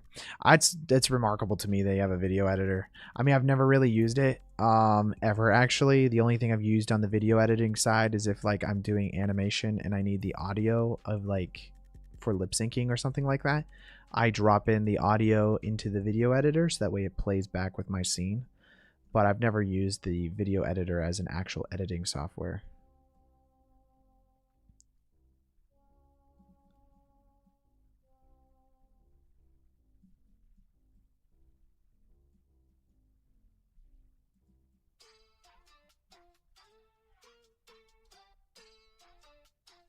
Great thing about this is it doesn't have to be perfect because it doesn't. I'm gonna add in a few more kind of like darkened edges here, and then I think we're good to go. Like procedural materials, baking simulations, render, comp, audio. Yeah. Do all of those things with Blender. Can you do that in Maya? Didn't think so. So you guys can all be quiet now. Blender's just better. Okay, I'm gonna save and let's just see what this looks like. And then we could make some more adjustments if necessary.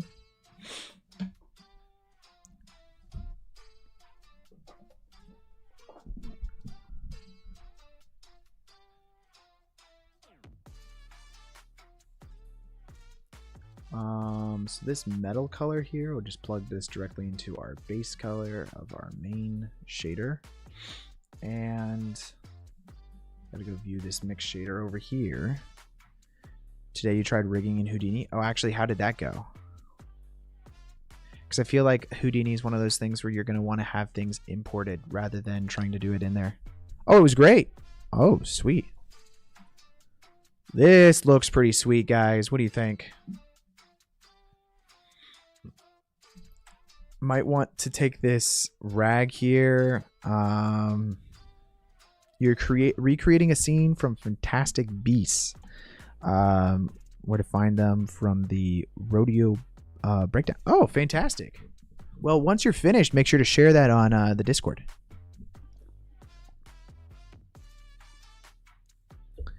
Wow, guys, I actually think this looks pretty sweet. This looks pretty nice. I'm not angry about it. The minimum is 1 minute. Is this for a contest? The min 1 minute. The min. Is that like a minimum?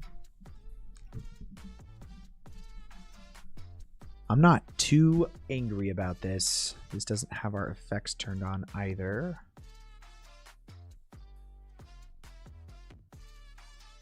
Then our fire ring.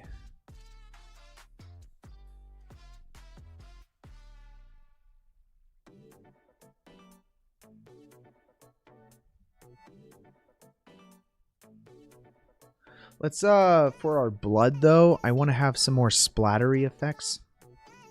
So let's go ahead and do that real quick. We can do that by going to our material that is for our dude. Like the minute 1 in the video breakdown. Oh, okay, I see what you're saying. Okay. And let's take a look at this, guys. So we have this blood splatter effect. And if we go back to the texture paint, I'm going to adjust the matte on this guy. Again, we're just going to probably use white. Turn the saturation completely off because it's just a matte. And I'm going to our texture here, and then it's got random on it. That's fine. And essentially, we're just going to paint some texture onto this.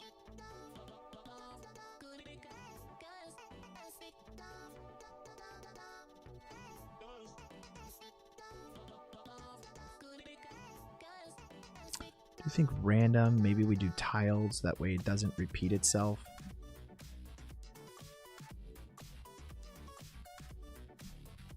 And actually, I'll show you guys the texture that I'm using here. We are just feeding this into Blender. You can actually access these on the live stream. If you scroll down, you'll see that I have a Patreon here. If we go over to here, I actually have all of these under the shop. So we have a surface imperfections pack here, and I've got over 50 different textures that you guys can grab. And they're different types of things. We've got crack, dust, fingerprints, residue, scratches, smudges, stains. These are all things that I've created. We've got 50 different textures, and I have 1K, 4K, and 6K versions of these. So if you guys want to grab these and mess around with them, feel free. And that helps support the channel out as well. But I'm just using these as our brush so I can paint in some different kind of splatter spots into the shot, because there shouldn't really be sharp edges on this too much.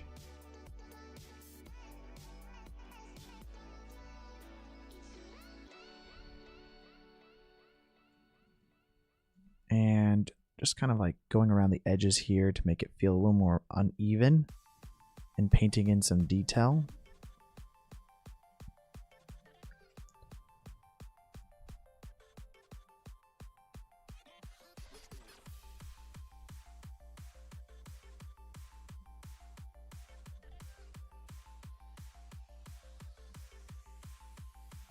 Think, yeah, so that this will add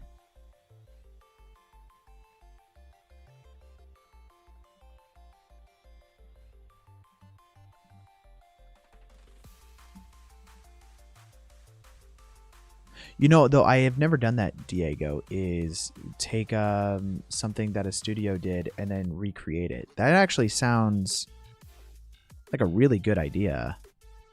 That way you can actually see how they accomplished it through their breakdown and then try to do some of the stuff themselves. Speaking of which, the Frame Store,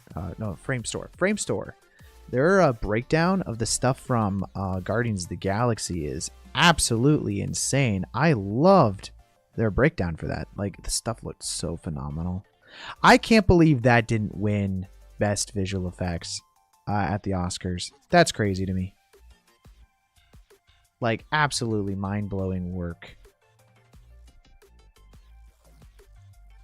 Absolutely mind-blowing.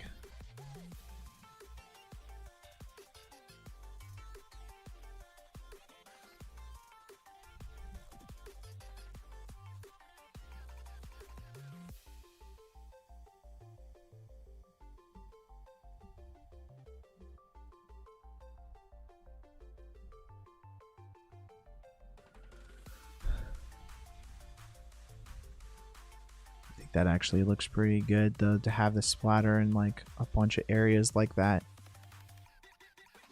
Oh, I froze it again.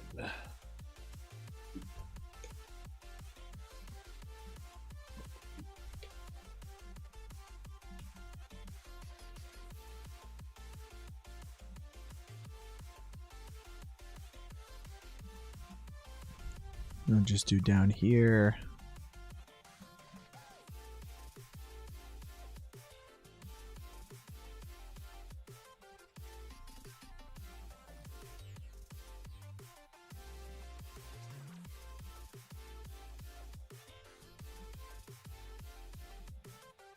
Okay.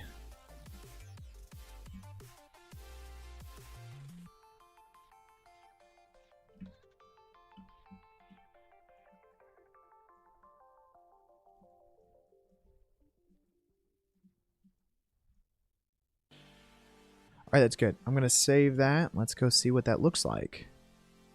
Do image, save. Go back over to our layout. And we have to view the correct node, of course.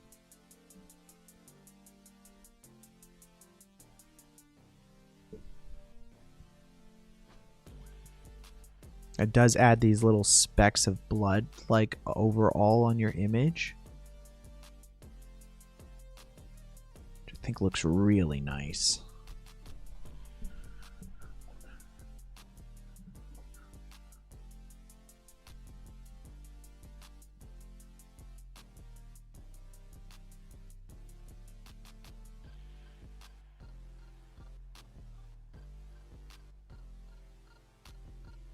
Do you think we need the... Oh, no, that's fine. Because you can see the blood splatter kind of like here, kind of fringed, rather than it feeling too straight of lines. I love that. It just kind of like falls off a lot better because of that texturing that we did in there.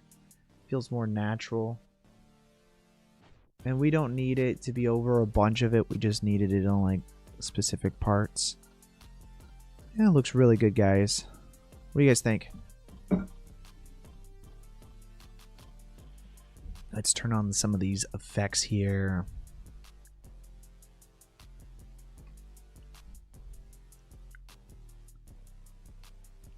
How do you like the cape, by the way? With the cut effect that we added into it.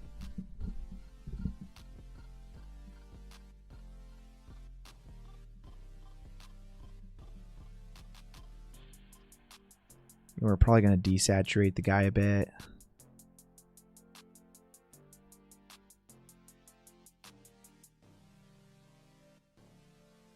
We might want to add some more trees in the background. Just looking at the photo here.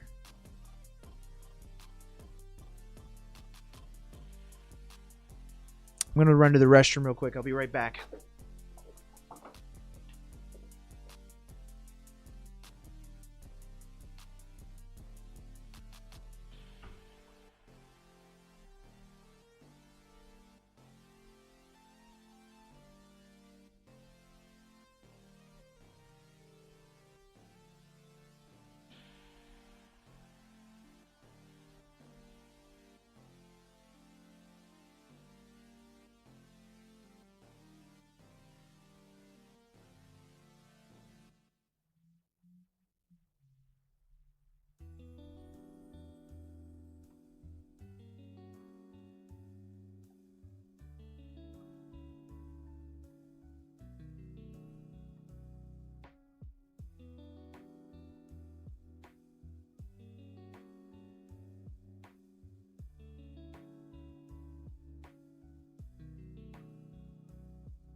Okay.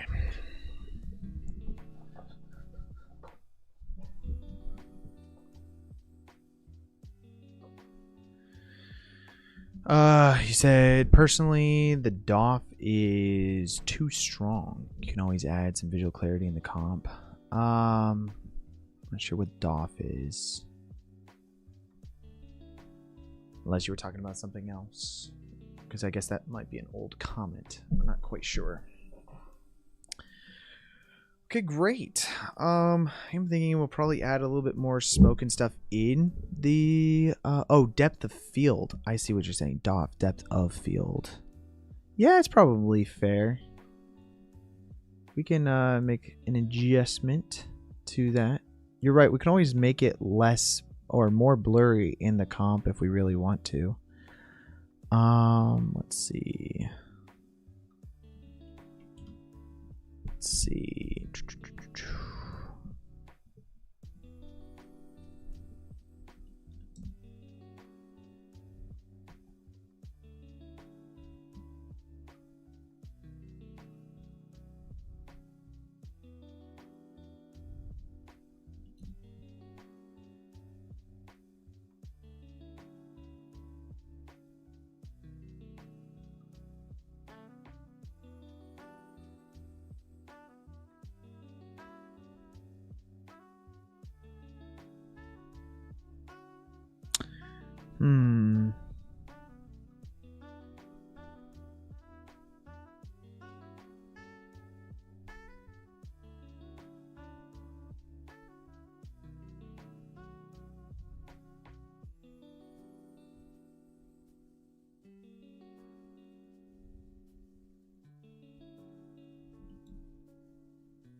Yeah, I'm probably going to be increasing the fire shader emission.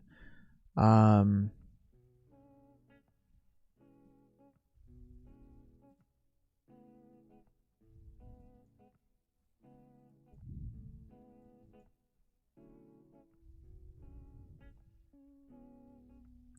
I see what you're saying.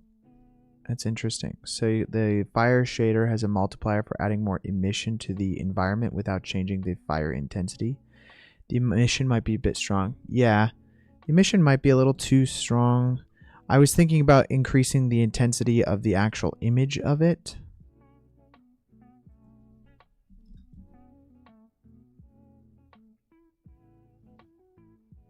And finding a happy medium.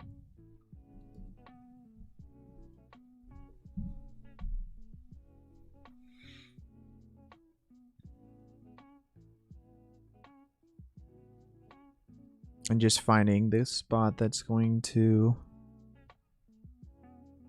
work for us.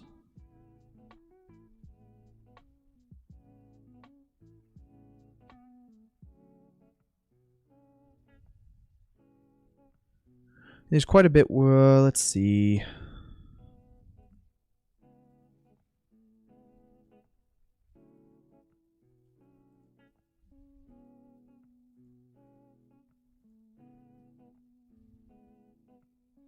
Yeah, I know you're only seeing the render view. I'm just making changes to kind of like this specifically.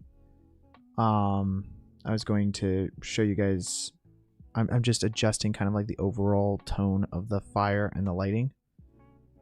Well, I could show you kind of what I'm doing here. I was just adjusting kind of like the brightness of the image and then bringing the emission strength down because I didn't need the emission to be as high.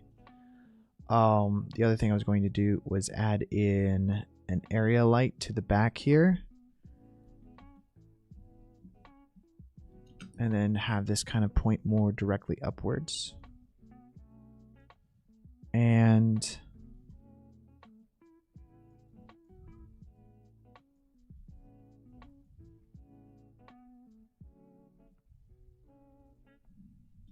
kind of add a little bit of lighting to some of the foggy areas in the background.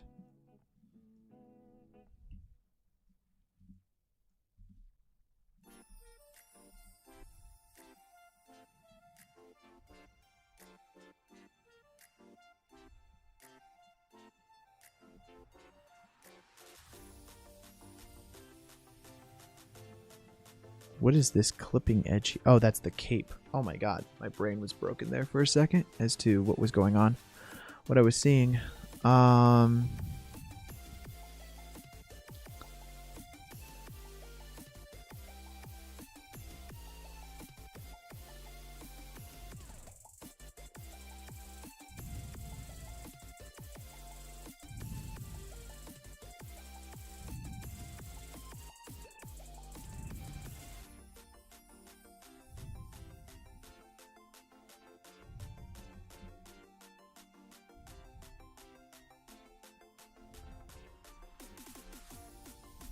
Oops, not render view.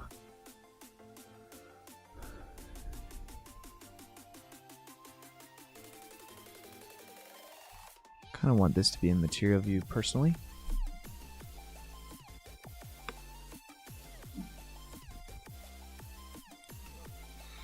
And then I'm kind of seeing a clipped edge here, so I'm trying to figure out if that's this guy. I don't think it should be.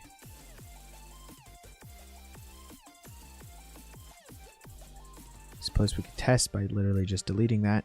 Oh, no, that's not a clipped edge. That is the top of this guy. This back piece here. That's hilarious. Not a clipped edge.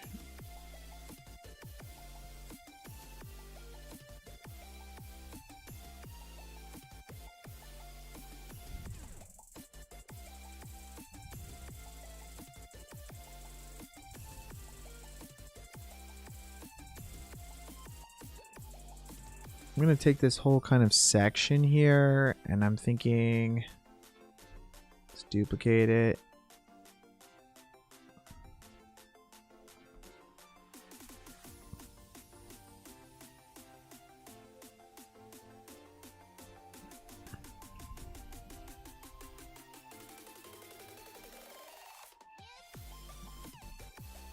Kind of put this in the center. And let's see, where's our light that we're sticking up on it?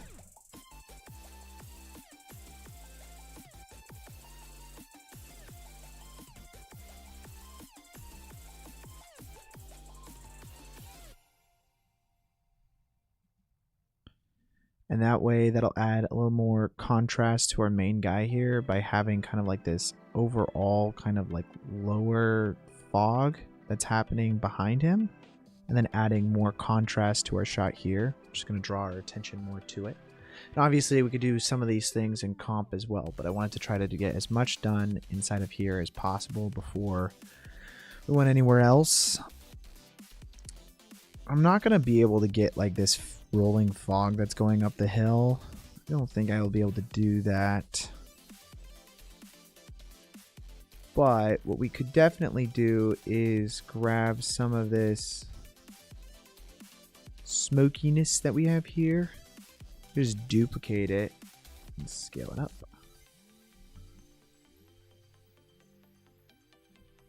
Just add this to our mountain.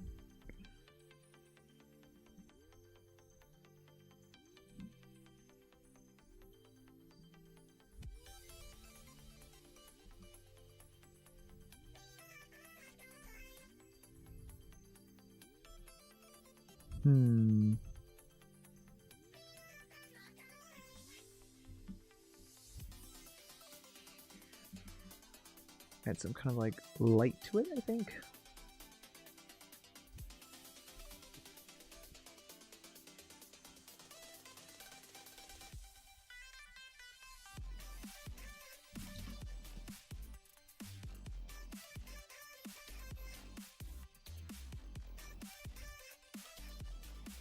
And then this fog up here, let's make this, there it is. Let's make it more blue. So I'm going to go to our material again, and then we'll just duplicate it. And change this to kind of like a bluer tone.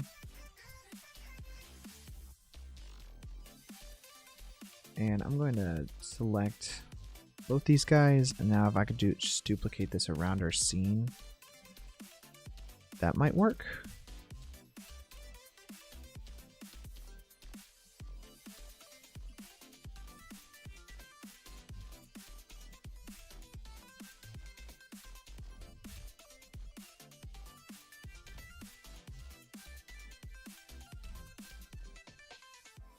Kind of line that up with the back side of this mountain here. Maybe it's on the inside of it, so that way we're only seeing parts of it.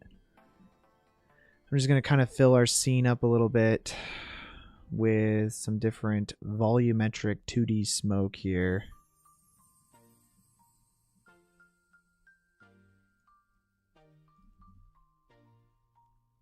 Easy way of just like adding in some smoke without us having to do a bunch of volumetric crap.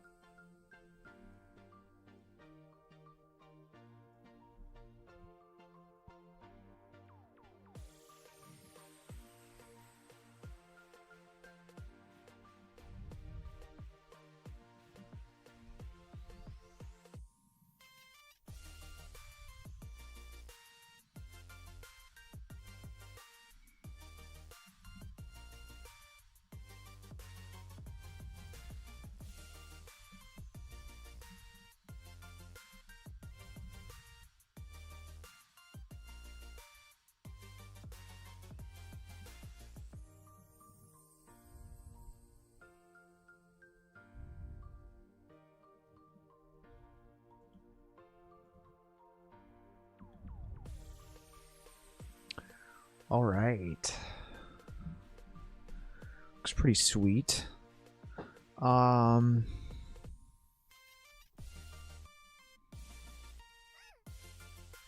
see what else here we got.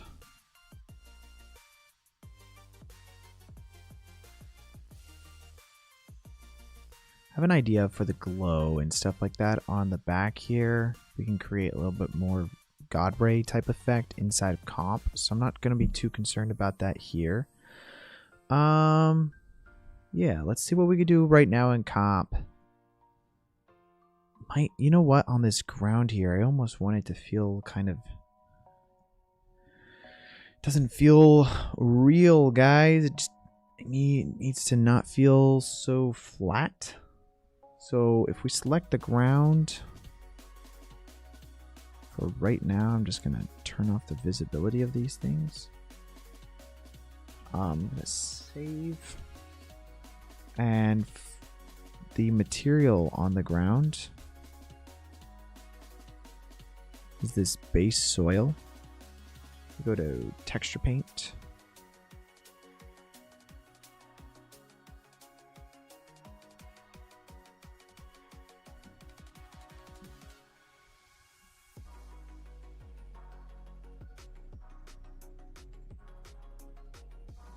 I'm gonna create a new image. It's 4096 by 4096. And we will call this Ground Blood. Ground Blood Mat 01. And we'll just do the same thing we did with like all the clothes and everything like that. So I'll just go back to our layout here and then add in a new image texture that we can load in our ground blood mat. And what is this using? It's not using any UV maps.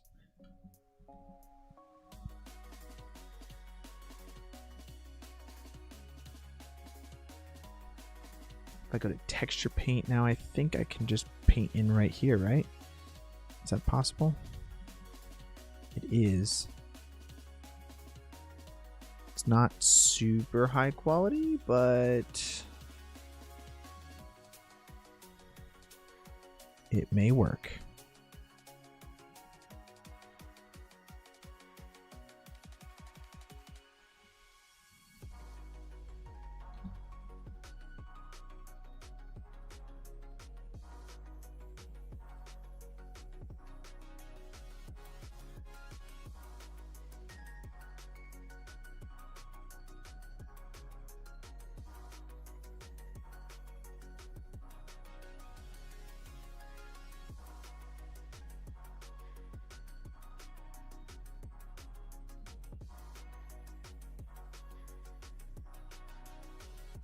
I don't think we really see any of this anyways. All of our wonderful work that we did before, we're not going to see what? Yeah, guys, welcome to the film industry. Where when you work on stuff, sometimes it doesn't get shown.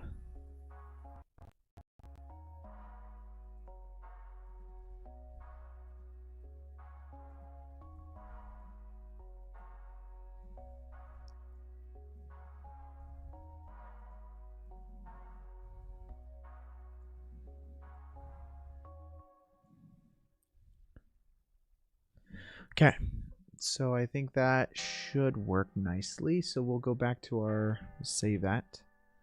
Go to image, save. It needs to be saved as a matte again. So now in our actual texture that we have over here, we can load in a mix shader and have that matte plugged into the FAC of this mix shader. Essentially, we're going to want another principled BSDF.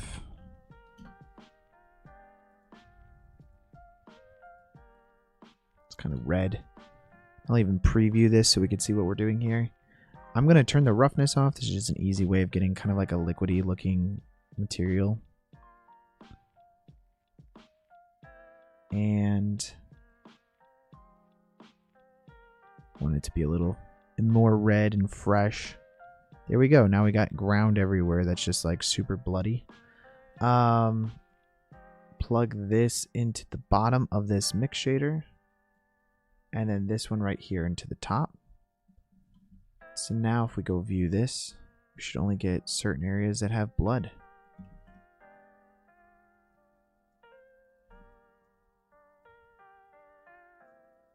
Like so. I am going to want to make sure that it's a little more contrasty. So I'm going to use a color ramp. We may need to actually go in and make sure this texture is higher quality because it's a pretty low quality here. But I'm just going to add a little more contrast.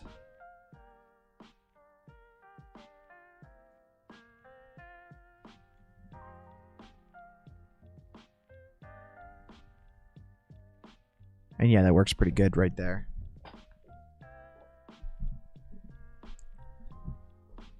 And then, of course, once we turn everything back on, is our particles. Cover up the majority of our work anyways. I think, though, that's pretty close to what we're going to want before we send this over to Nuke and composite in there. Let's see. Let me... So we have all this atmosphere. Do we have any clouds? Do we have any clouds we could stick in the sky? Any pro action pack too.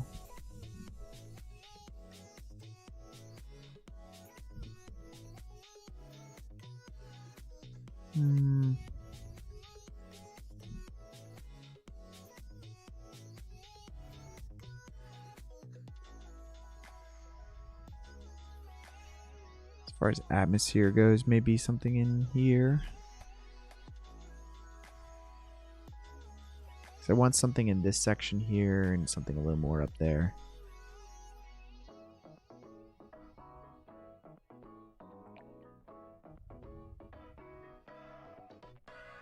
You know what? Maybe. Let's try something. I'm going to do something like what we did before.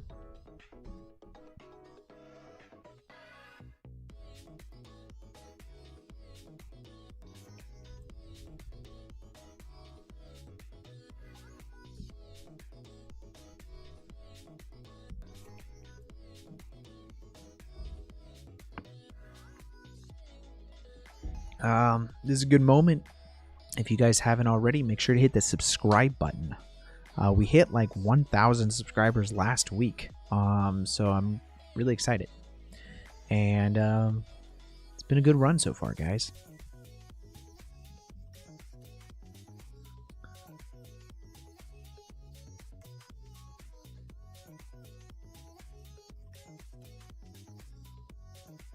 Grab this guy here. Is this the one that we grabbed? Lingering? I think that is.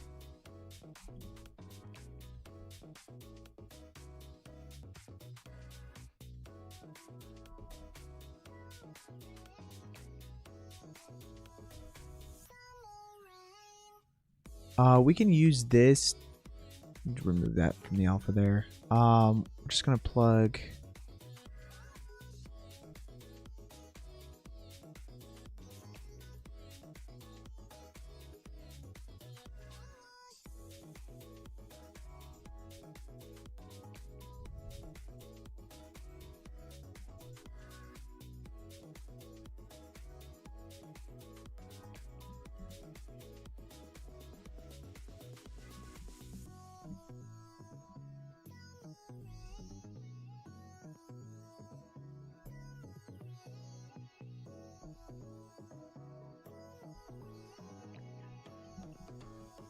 How do you have a live stream in your main path? What do you mean? How do you have live stream in your main path?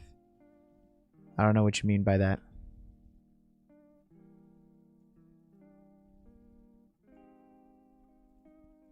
How do I do it? I'm just me. No, I'm just kidding. I don't know what your question is there.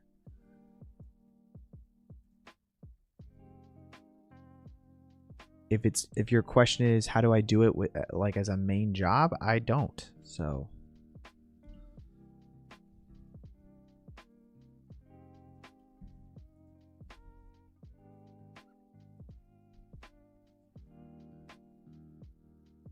let's increase the brightness of this light here to something like a 40. How do you have a /live stream in the main path? Oh, up here? It's because that's a folder name, if that's what you're asking for. Oh, you can't even see that part. It is a folder. So I have a folder called live stream, and then I have the name of the date inside of is the project name. And yeah, so that's how that's working. I just created a folder called live stream.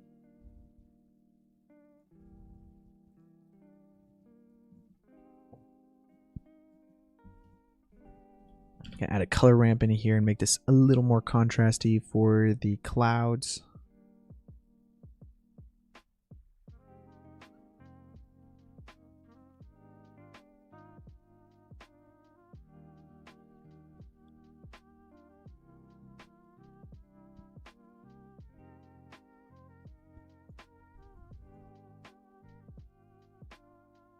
Oh, I like that. That looks pretty sweet. Let's take this, duplicate it, scale it up a little more.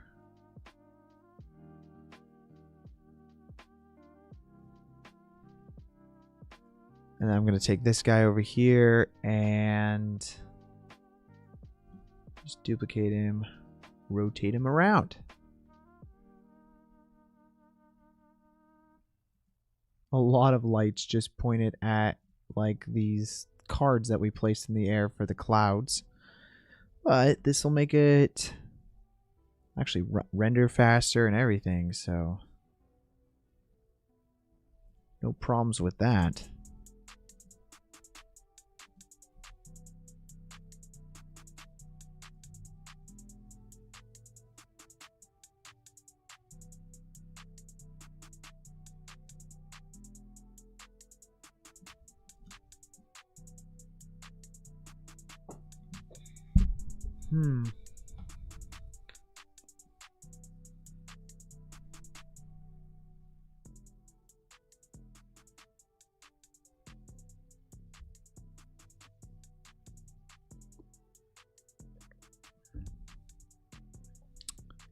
Probably going to render this out, see what it looks like in the comp, and then we can make some more adjustments. But I already like these clouds that we threw in there. It adds some more realism to the sky.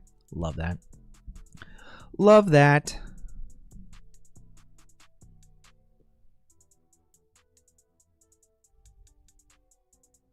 Let's see what render time looks like on this bad boy. So put that into wireframe so that way we can actually see this.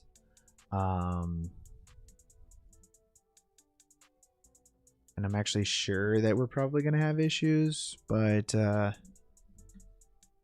see what we got going on here, guys. I'm going to go over, we'll set up some render settings here.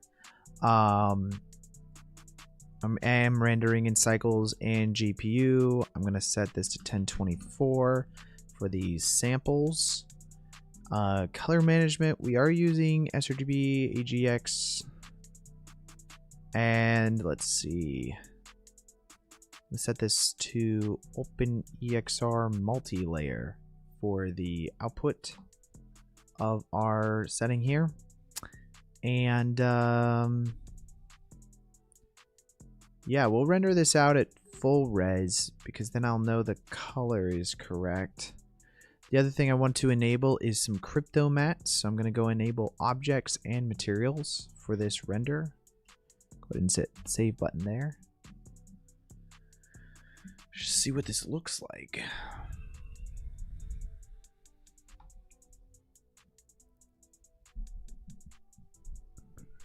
And then we could do a little bit of compositing work as we're doing this. Open up Nuke as I'm waiting.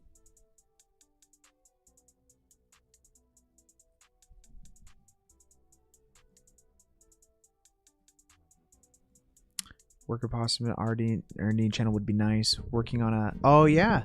You know what? That's not a bad idea, Victor. Let me go ahead and add in a new text channel for that.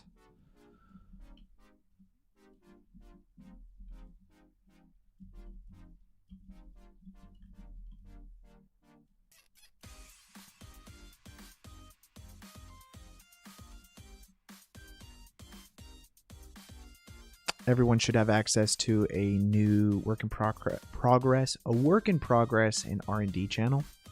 So if you guys want to experiment with that, go for it.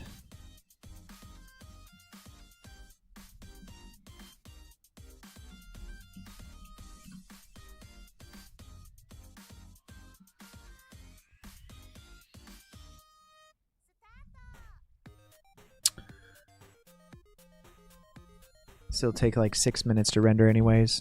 So just working on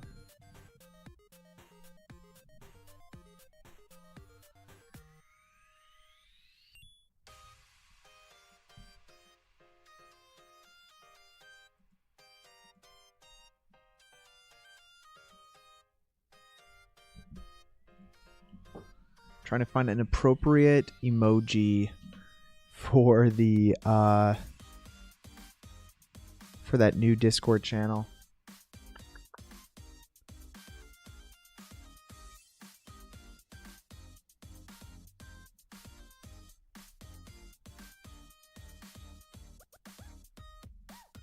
You know what? Do they have like a hammer emoji?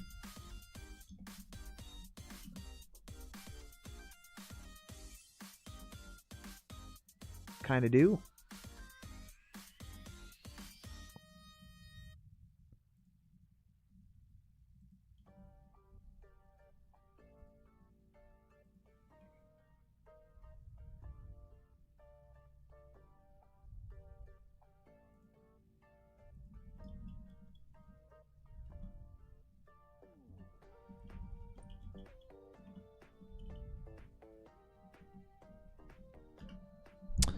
All right, and that was just added in. So if you guys want to add in any work in progress stuff, then feel free to use that new channel. I just added in a new channel right here, work in progress and R&D. So you guys go ahead and add in any like work in progress stuff there. So that way you don't have to put it under showcase.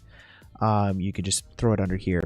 But there's a little advertisement for the Discord here. If you guys do want to ask any questions or anything like that, feel free to jump over to our Discord. You always see the latest renders, and anytime we post new content or videos or anything like that, you will see it all right here. I always post them under the showcase section, and then if you guys have anything that you guys would like to share, feel free to upload your own stuff to the showcase. We do have some rules that we ask you to abide by. You can find those right here. If you don't follow them, then you might get kicked, you might be banned, so you don't want that to happen. Go ahead and join that. The link is in the description of the video right now. If you scroll down right here, you'll see our Discord. Feel free to join our Discord. It's right there. Love to see some of your guys' work and what you guys are working on, what you guys are excited about. It's always nice to see that stuff. Inspires me to make more stuff and work on new things. Yeah, that ripped cloth is coming out pretty nice. I like that.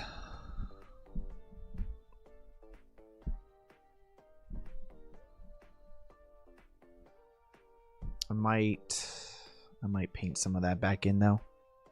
Don't know yet. I don't like how high this goes up. It makes sense for it to be kind of like down there, but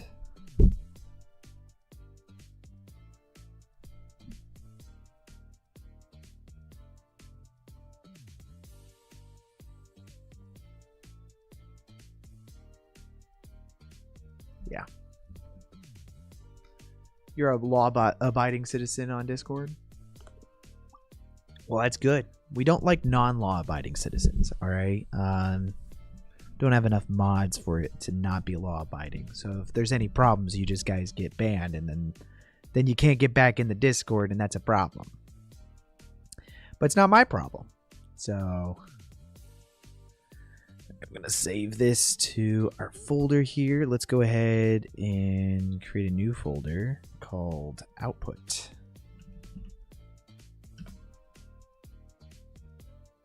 And I'll go ahead and save this today's date.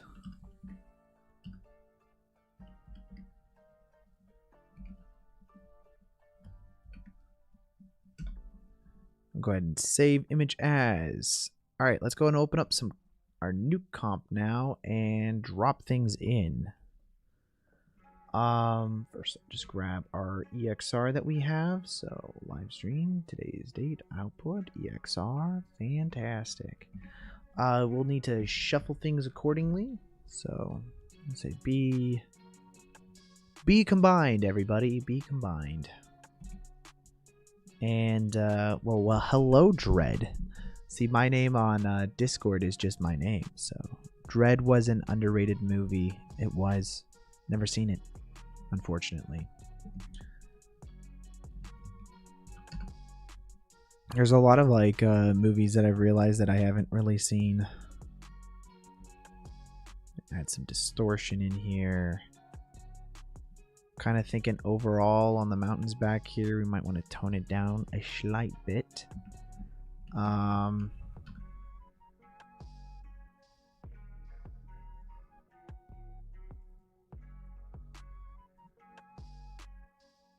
Let's sort this a little bit.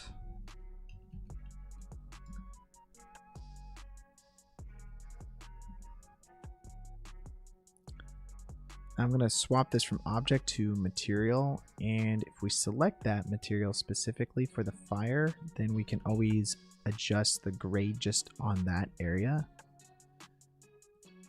Yeah, I have to. There's a few movies that are on my list for sure to check. I just haven't gotten the opportunity to watching them yet.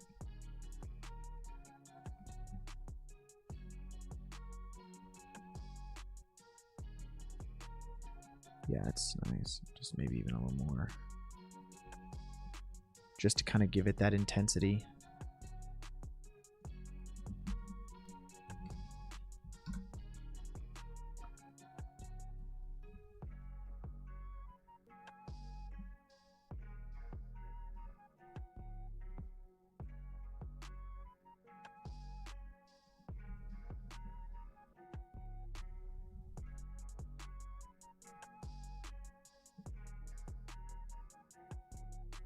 Kind of increase the brightness a bit. Desat it a little bit. And then I'm going to change the blur to something like 500. I always like to merge this back on as like a plus. Now we could just make this really small, but that's going to add like this kind of like overall glow to everything. Just a tiny bit of glow.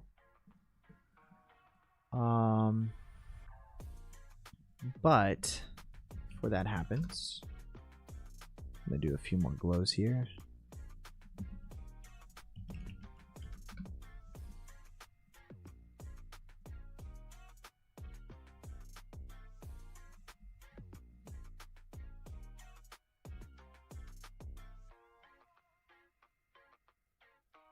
Change the saturation also. And then we do effect only. And I'm going to add a merge node in. And again, we're going to just merge it back over top of this as a plus.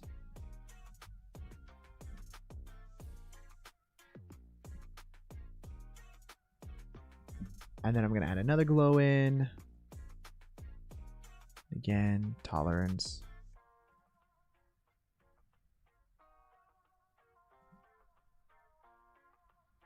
You say effect only, and then we're going to change the saturation to a little bit more.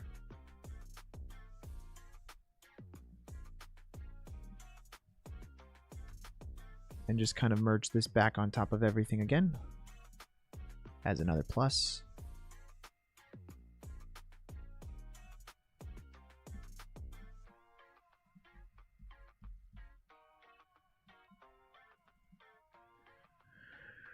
And then that should work pretty nicely for having a nice exponential fall off to our glow effect that we're doing here.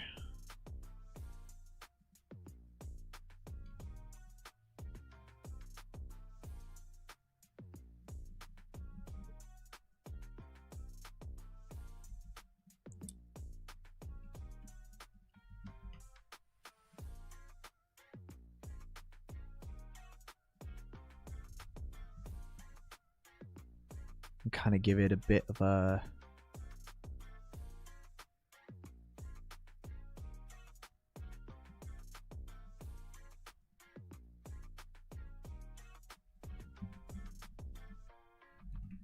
say to our keyers, something like that. We can go select specifically just the bright areas of your image, so we can just load that up to something like this. And I'm going to use the grade node in conjunction to this Luma key. So then it's only going to be affecting kind of the, right now it's only affecting the highlights, but if I invert it, it'll only be affecting the shadows. So now our highlights are going to kind of stay the same color that we have, and our shadows are being affected by this kind of like here that we can adjust the amount of the image that we want to have affected. So I kind of want all our highlights to be orange and then our shadows to be blue in this shot. So do something like that. And we can adjust the amount of that through this mix node of our grade here. The site fill composite has some lovely free grain. Might be a bit nicer than the grain node. Oh, okay. Film composite. Do I have to pay for this? I don't really want to pay for anything right now. What I usually do though is I'll match it to some typical like so I'll go in and I'll change the red channel. So let's change the size of this, something like that.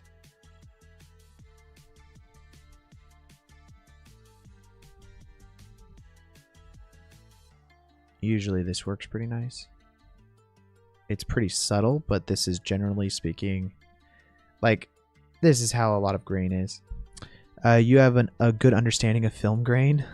A little bit. I will say this is actually not a good thing to have on the grain, is to have the highlights using the grain.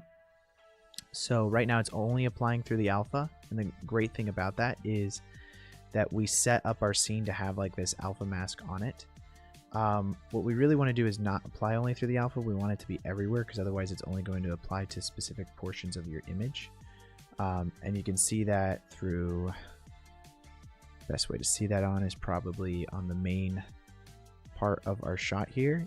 I don't know if you guys can see that through the stream, but it's basically disabling on our mid kind of section that we're doing. And that's because of this Luma here. What we really want to do is we'll add in a merge node. And I'm going to use that Luma key that we created as our mask. So I'm going to place that probably about right there. I need our mask to be on this side. And if we take our mask of our alpha here, it'll only apply the grain through the highlights of our not through the highlights of our image. So now we should only be getting it into the shadows of our image and not the main area. Which we'll need to watch out that this isn't losing too much. So probably going to want to use a different Luma key, because I'm not going to want to adjust that specific Luma key. What we're going to want is something that is purely the highlights of your image, because grain is only going to be in areas that are darker than like the sun. So like for here, we're going to create a section of this that it's super bright. Oh, and then plug the mask in through there. And so now it's not going to put the grain on the highlighted portions of your shot. It's only going to put it everywhere else. And the only way you can really see what that is doing here is if I look at just the grain, and then we kind of like create a kind of like a grainier version of the shot. You can see the highlight breaking your non-grain area. So I'm gonna kind of clean that up a little bit, but that will give us a nice cleaner kind of section of our stuff. Yep, so the A input's there and the B input's there. Yes, they do have more grain in the blue channel. That's pretty standard. Although I will say this, that like your black levels right here, this is something that you'll probably want to adjust as well, depending on your shot and which lens you're using. If you add some more like 0.01 here to this is actually quite interesting what that'll do. What that does is it kind of like makes your shadow blacks be a little bit more blue. So if I do that, for instance, you'll kind of see it breaking the mold. Oops, there we go. Accidentally had that. But yeah, you can kind of see like all of this like ugly like blue that kind of pops up. And you can use that as your kind of as your shadows. Usually it works as if you actually have a visual of like a plate that you're matching this to, then you'll know the exact settings that you need your thing to be at. But no, totally, the blue channel always has way more. Everybody like every VFX composite or supervisor is always going to go to your blue channel and make sure that that looks correct, because that's like their most important thing that they're going to be checking for. I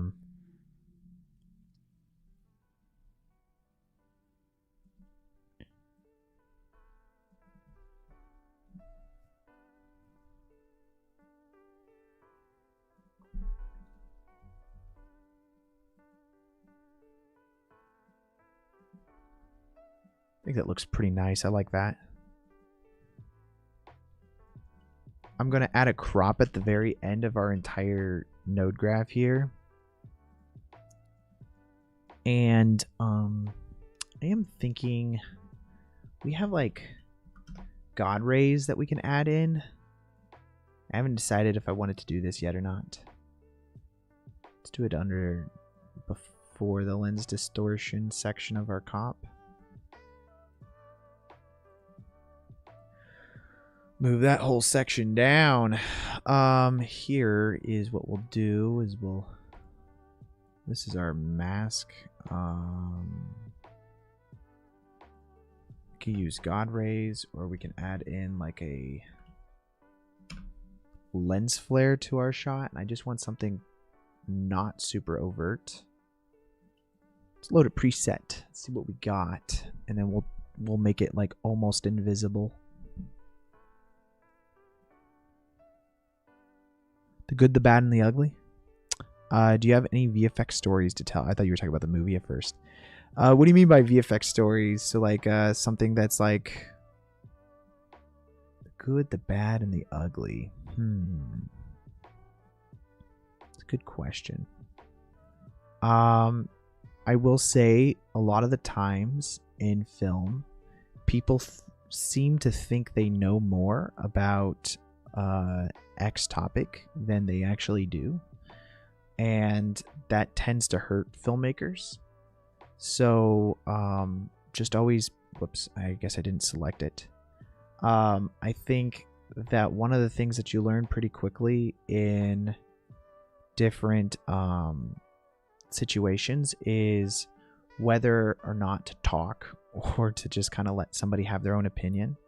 Because a lot of the times I've worked with different people, and it's funny because my boss will always say this thing. He'll say, oh yeah, just you know, if they want something, then, you know, try to oblige. And if it's something that you really think is going to break, you know, the shot or not look good, because here's the thing, artists are hired because they're artists. Like, so you're going to have an opinion on how something should probably happen, and they're hiring you to make the shot look good, but they may think that they know something and they'll ask for something. And that's where you can kind of, you have to almost sidestep it. He says he has like a button on his panel that like he'll be sitting. So my boss is a colorist, and he'll be sitting in a room, and if somebody's like, oh, can you blah, blah, blah, and he really thinks the image is already where he thinks it should be at, he'll just press this button. The button doesn't do anything. And it kind of is this sound effect that they're hearing, and they go, oh, okay, great. And then he goes, how's that? And they go, oh, that's perfect. It's so funny because like DPs will do that too. A DP is like a director of photography. So a DP will be on set, and the director will be like, oh yeah, you know, I don't think the 35 millimeter lens is good. Go ahead and put the 50 on there. And so then DP's like, all right, great. And then they'll take the lens off and then they'll put it back on and they'll go, how's that? And then the director will go, oh, that's that's perfect. That's perfect. But he'll just take the 35 off and then stick it back on there without making any further adjustments.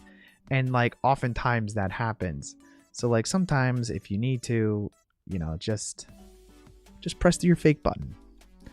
It's a little harder with visual effects. I don't tend to do it at all. But it is funny though to hear some different stories on how different people press their fake buttons in different parts of the industry.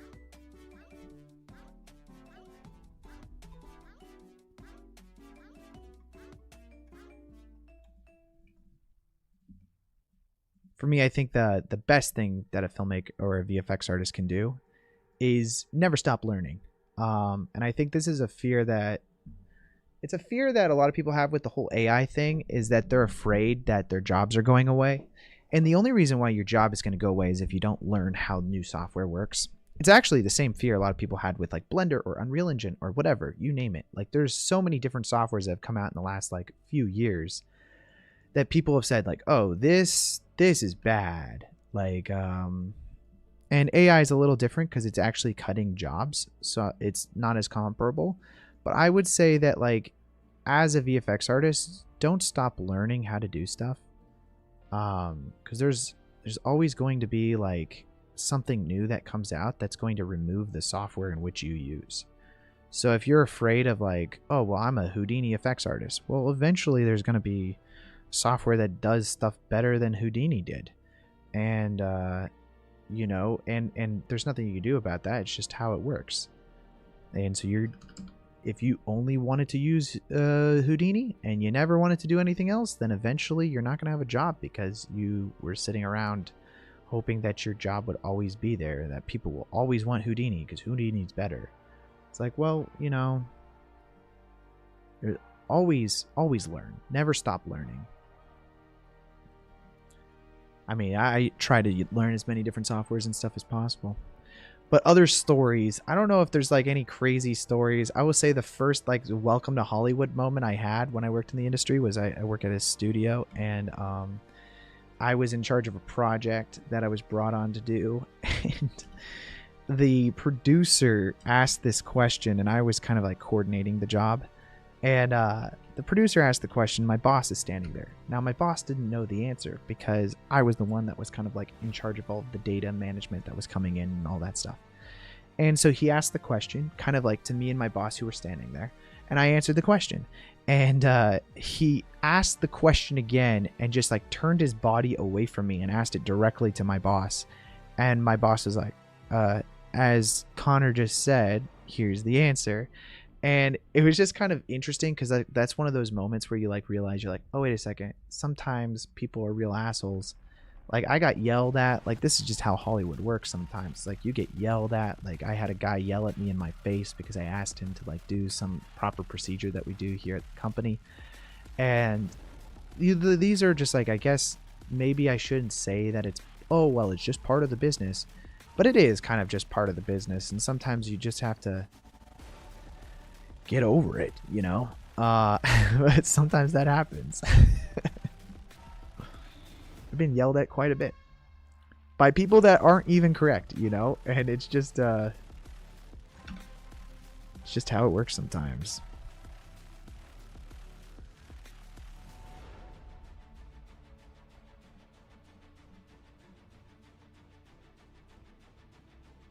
That's why it's funny when I hear like these different stories about people like, oh, woe is me, I was yelled at. I'm like, what do you mean? They talked sternly to you? Like, that's just part of the business, you know? But you know what? Maybe it shouldn't be that way. And it's better for our industry as we get like further away from like that toxic mentality.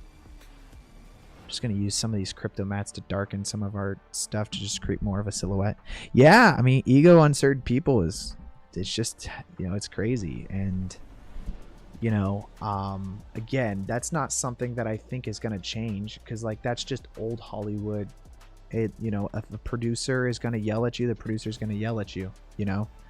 And the producer's always right, and I have learned that many times.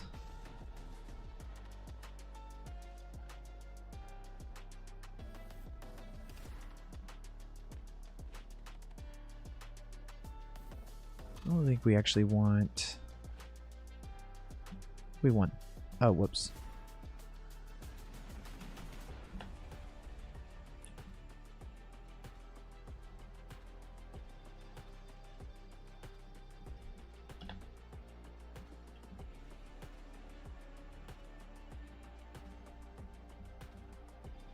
I don't know what this piece of the ground is here.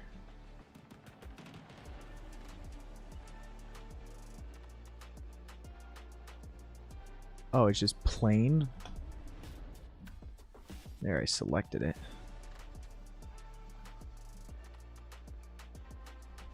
Accidentally hit the lock button. Unlock it.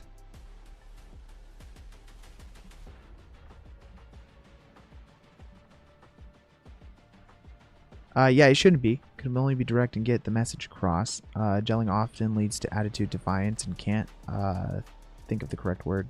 Yeah. I mean, I know you're right. I guess my opinion has always just been like, it is what it is. Like, I could cry about things all day if I wanted to, but I don't know that it does me any good by crying about it. And I think I can just kind of get over things. I know some people it's a little more difficult for that to happen. Whoops. You know, but to me, I've always just been like, you know what? I'm just going to try to do the best I can. And they are wrong. At the end of the day, like, you walk home and you just got to imagine Gordon Ramsay on set. Yeah. But also think about it this way. Gordon Ramsay only yells at you if you're wrong, right? Like, does he actually yell at people if they're, like, correct? I don't think so. I think he'll only yell at you if you're, like, the one that's doing something stupid. Not to say that it's okay to yell at people. I try to have more of a chill attitude towards the way I work on things. But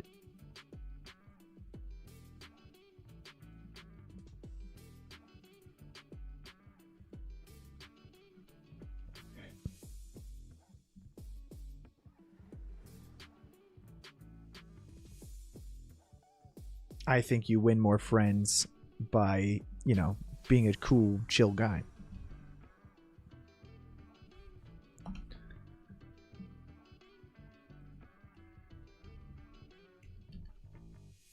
Kind of bring that down a bit.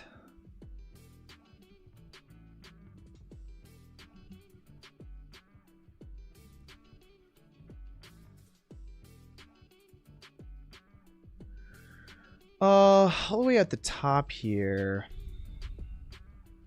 Let's see. Let's add a dot in. Kind of thinking I want to fix this cape. I'm not a fan of... We could go back to the blender if we really wanted to, but I mean, this is pretty easy fix here. Imagine Gordon Ramsay on a set? No. Or imagine Gordon Ramsay on a set and then whatever I said? No. I can't remember what I said. I should remember what I say more often.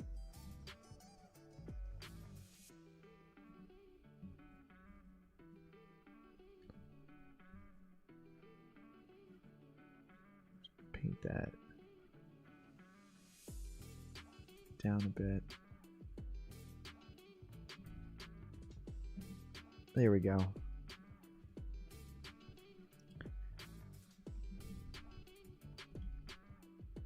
Okay. So that kind of fixes the cape a bit there. I feel like we were just cutting away a little too much of the cape. But it's okay. We can always fix these things in post. That's what they say, man. Fix them in post, right? Let's see. We don't really have these clouds. I mean, we do have like the overall sky clouds. If we wanted to adjust those. Let's actually do that. Let's adjust this cloud here.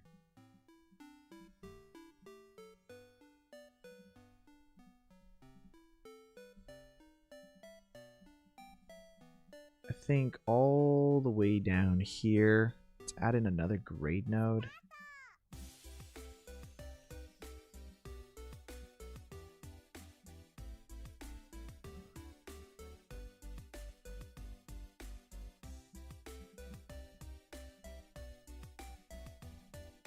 And we can lift up the cloud a little bit, not too much. And that gives us the ability to control that.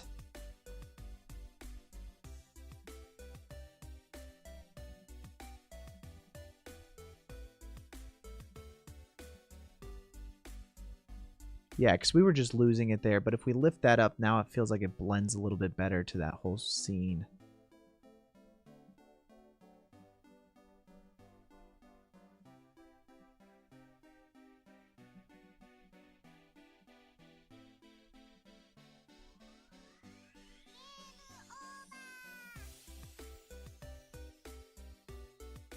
Thinking also what we could do is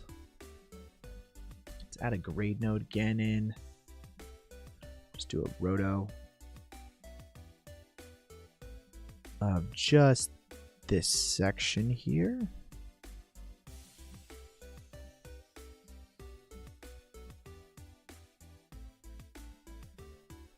I want a merge node of just that section. And we can even add a blur node after that just to blur it out a little bit. That's fine. I don't care too much. And then we'll just throw another grade node in. Have I ever seen physical altercations on set? No, I haven't. That's illegal. I have never seen anything like that personally. And again, if you do ever see something like that, you should really report something like that because, again, being on set you should not be afraid for your life if you're on set.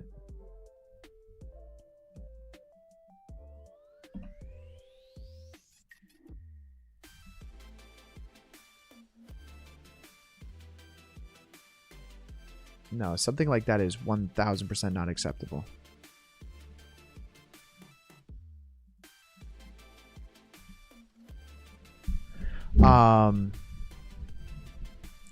Yeah, I mean, I have for the most part, this kind of stuff you'll see on set. Like I've worked with a lot of great people. I've not really worked with anybody on set that has been rude. Most people, because like here's the thing, when you're on set, you're like a team, you're like a family, right?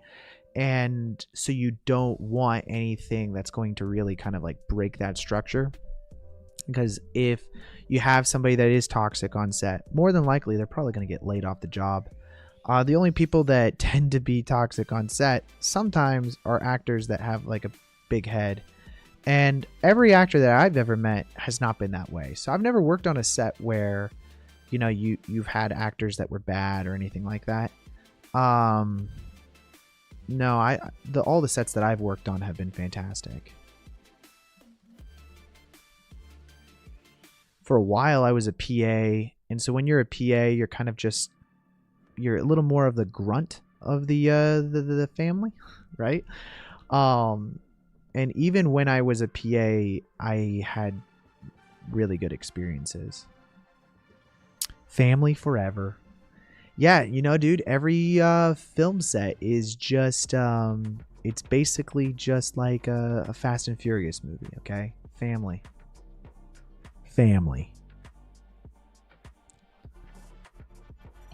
All right, what are you guys thinking here? I'm going to the restroom. Let me know what you guys think.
good. You have the bright spot at the center of the god rays, which looks a bit weird. I think that feels pretty normal, doesn't it?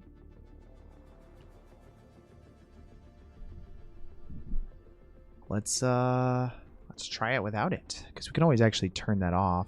So we have the hot spot. I could just turn off the hot spot. Let's see, actually. Oh, that was our rays. Hotspot brightness. Atmosphere edge.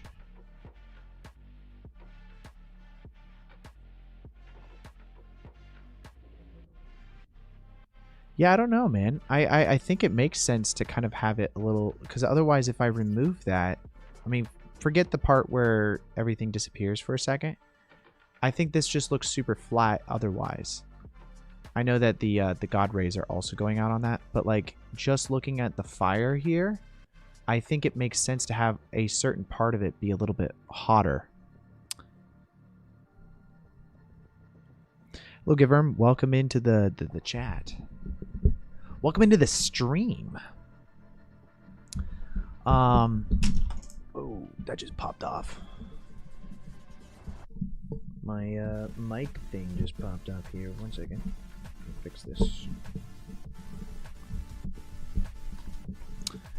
Yeah, I'm gonna probably disagree with you on that one, Victor. I kind of like the brightness in the center here, just because it makes it feel a little more kind of natural.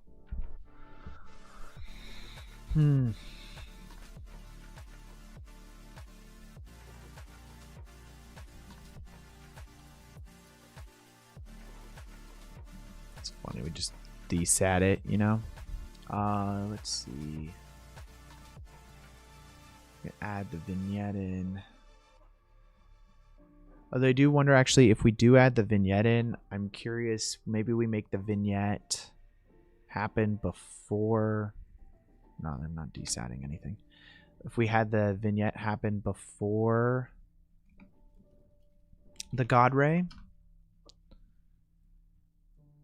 So let's try that. I keep the crop here at the end.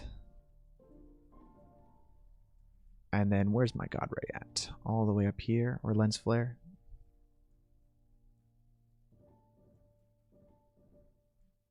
So then that way the lens flare is staying the same color and it doesn't feel like the flare is disappearing on the edges.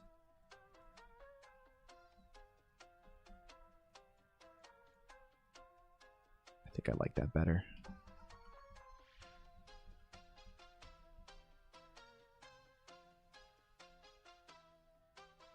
No, I think we could keep it this way. But I for sure want this to happen before... Let's have it happen before the grain, so that way the grain can affect different areas of the image.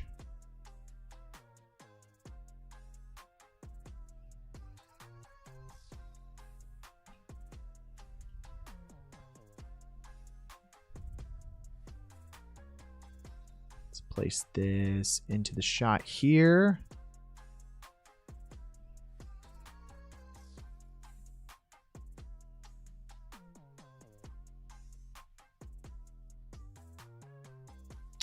Oh, wait a second. There we go.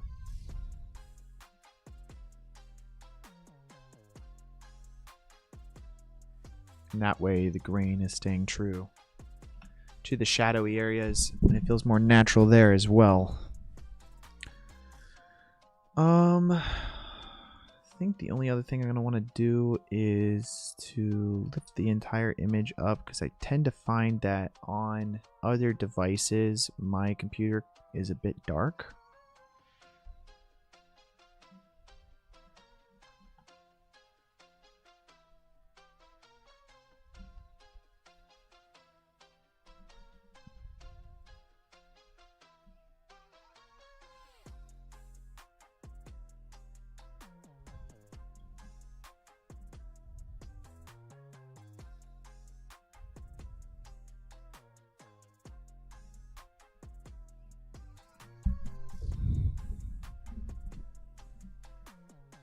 Yeah. Okay. I think that's going to be this week's render.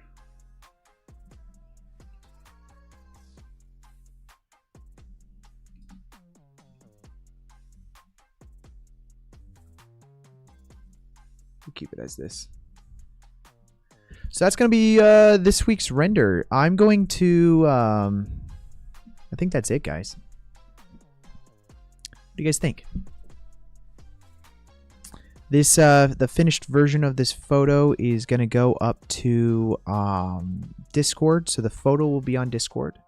And then I will also be... now I'm doubting myself. The God rays are coming out of the volumetrics in the scene, right? Shouldn't the character technically block something and be overlaid somehow? I don't think they should. No, so what I did was actually darkened the character here more than he actually already was. The God rays will kind of hit in front of it, but what I'm trying to do is cheat it a little bit. So this is not that actually. Whoops. This right here is how he would naturally appear. And then so then what I'm doing is I'm kind of darkening the shot more here, right? So that is causing more contrast for our image here. It might not necessarily be technically correct, but it is it's allowing our eyes to be caught more by that. Which again, like, this is all just like artistic. Choose however we want to do this. I know that like if I were animating this shot right here, what I will want our people to see is him, and I'm going to want to see the silhouette because that's the most important part of the shot. And you know, this will probably be an epic standing up shot type of thing after he just killed that monster. Actually, the only thing I really hate, I just noticed this, is these glows down here. I'm not a fan of those glowies.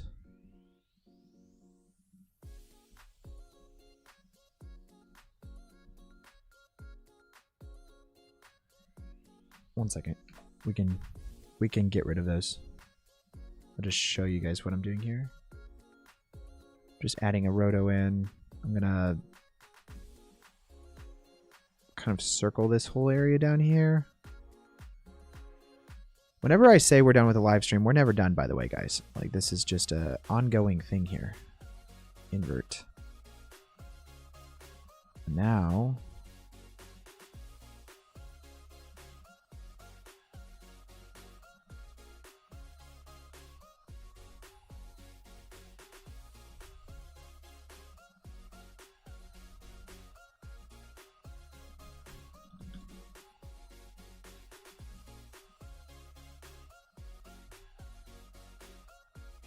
Now, we're still having that kind of happen. Let's see. Something like 200.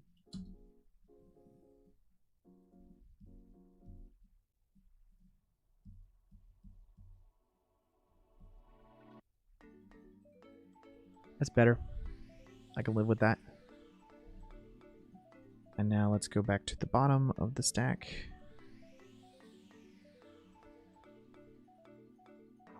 Never ending stream? Nah, dude. Like, this goes on forever. I feel like every stream, it's like right when I'm about to hit the render button or be finished with it, I'm like, actually, no, this bothers me here. Oh, no, this bothers me here. Oh, I want to adjust this thing or adjust that thing. It's just never ending. There's always something else.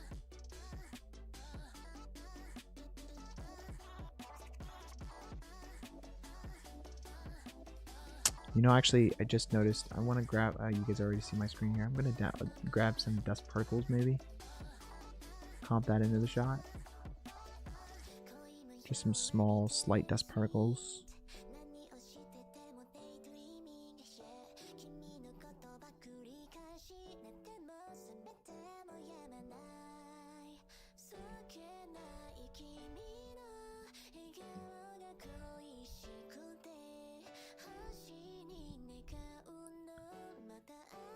Yeah, it should be fine. And then let's see this, and we'll use a plus or something.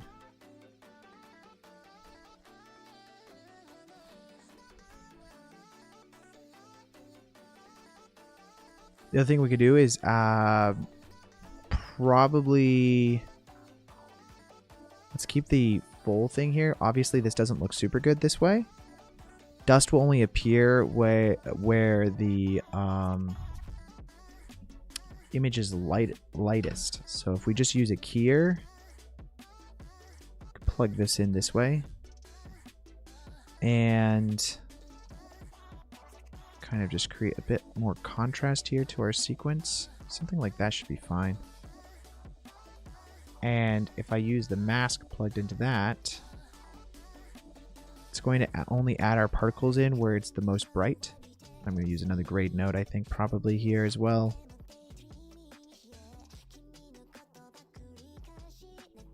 And now we can lessen the amount of this, but it's only going to be the areas where it's the most bright, which is the center part of the stream, rather than like kind of like the dark areas. And you can also invert that if you want to have it only in the dark areas versus the bright areas. So it kind of determines what you want. I'm going for more of the bright areas because that's going to be lit up by the overall image. And again, we could just use that as our mask and then plug that in. It's also procedural, so if the shot is moving and the brightness is changing, then it'll adjust accordingly. But I think that's good. All right, again, we are done. I mean, how many times can you be done in one stream? I don't know, but we can hit the world record on that if we wanted to.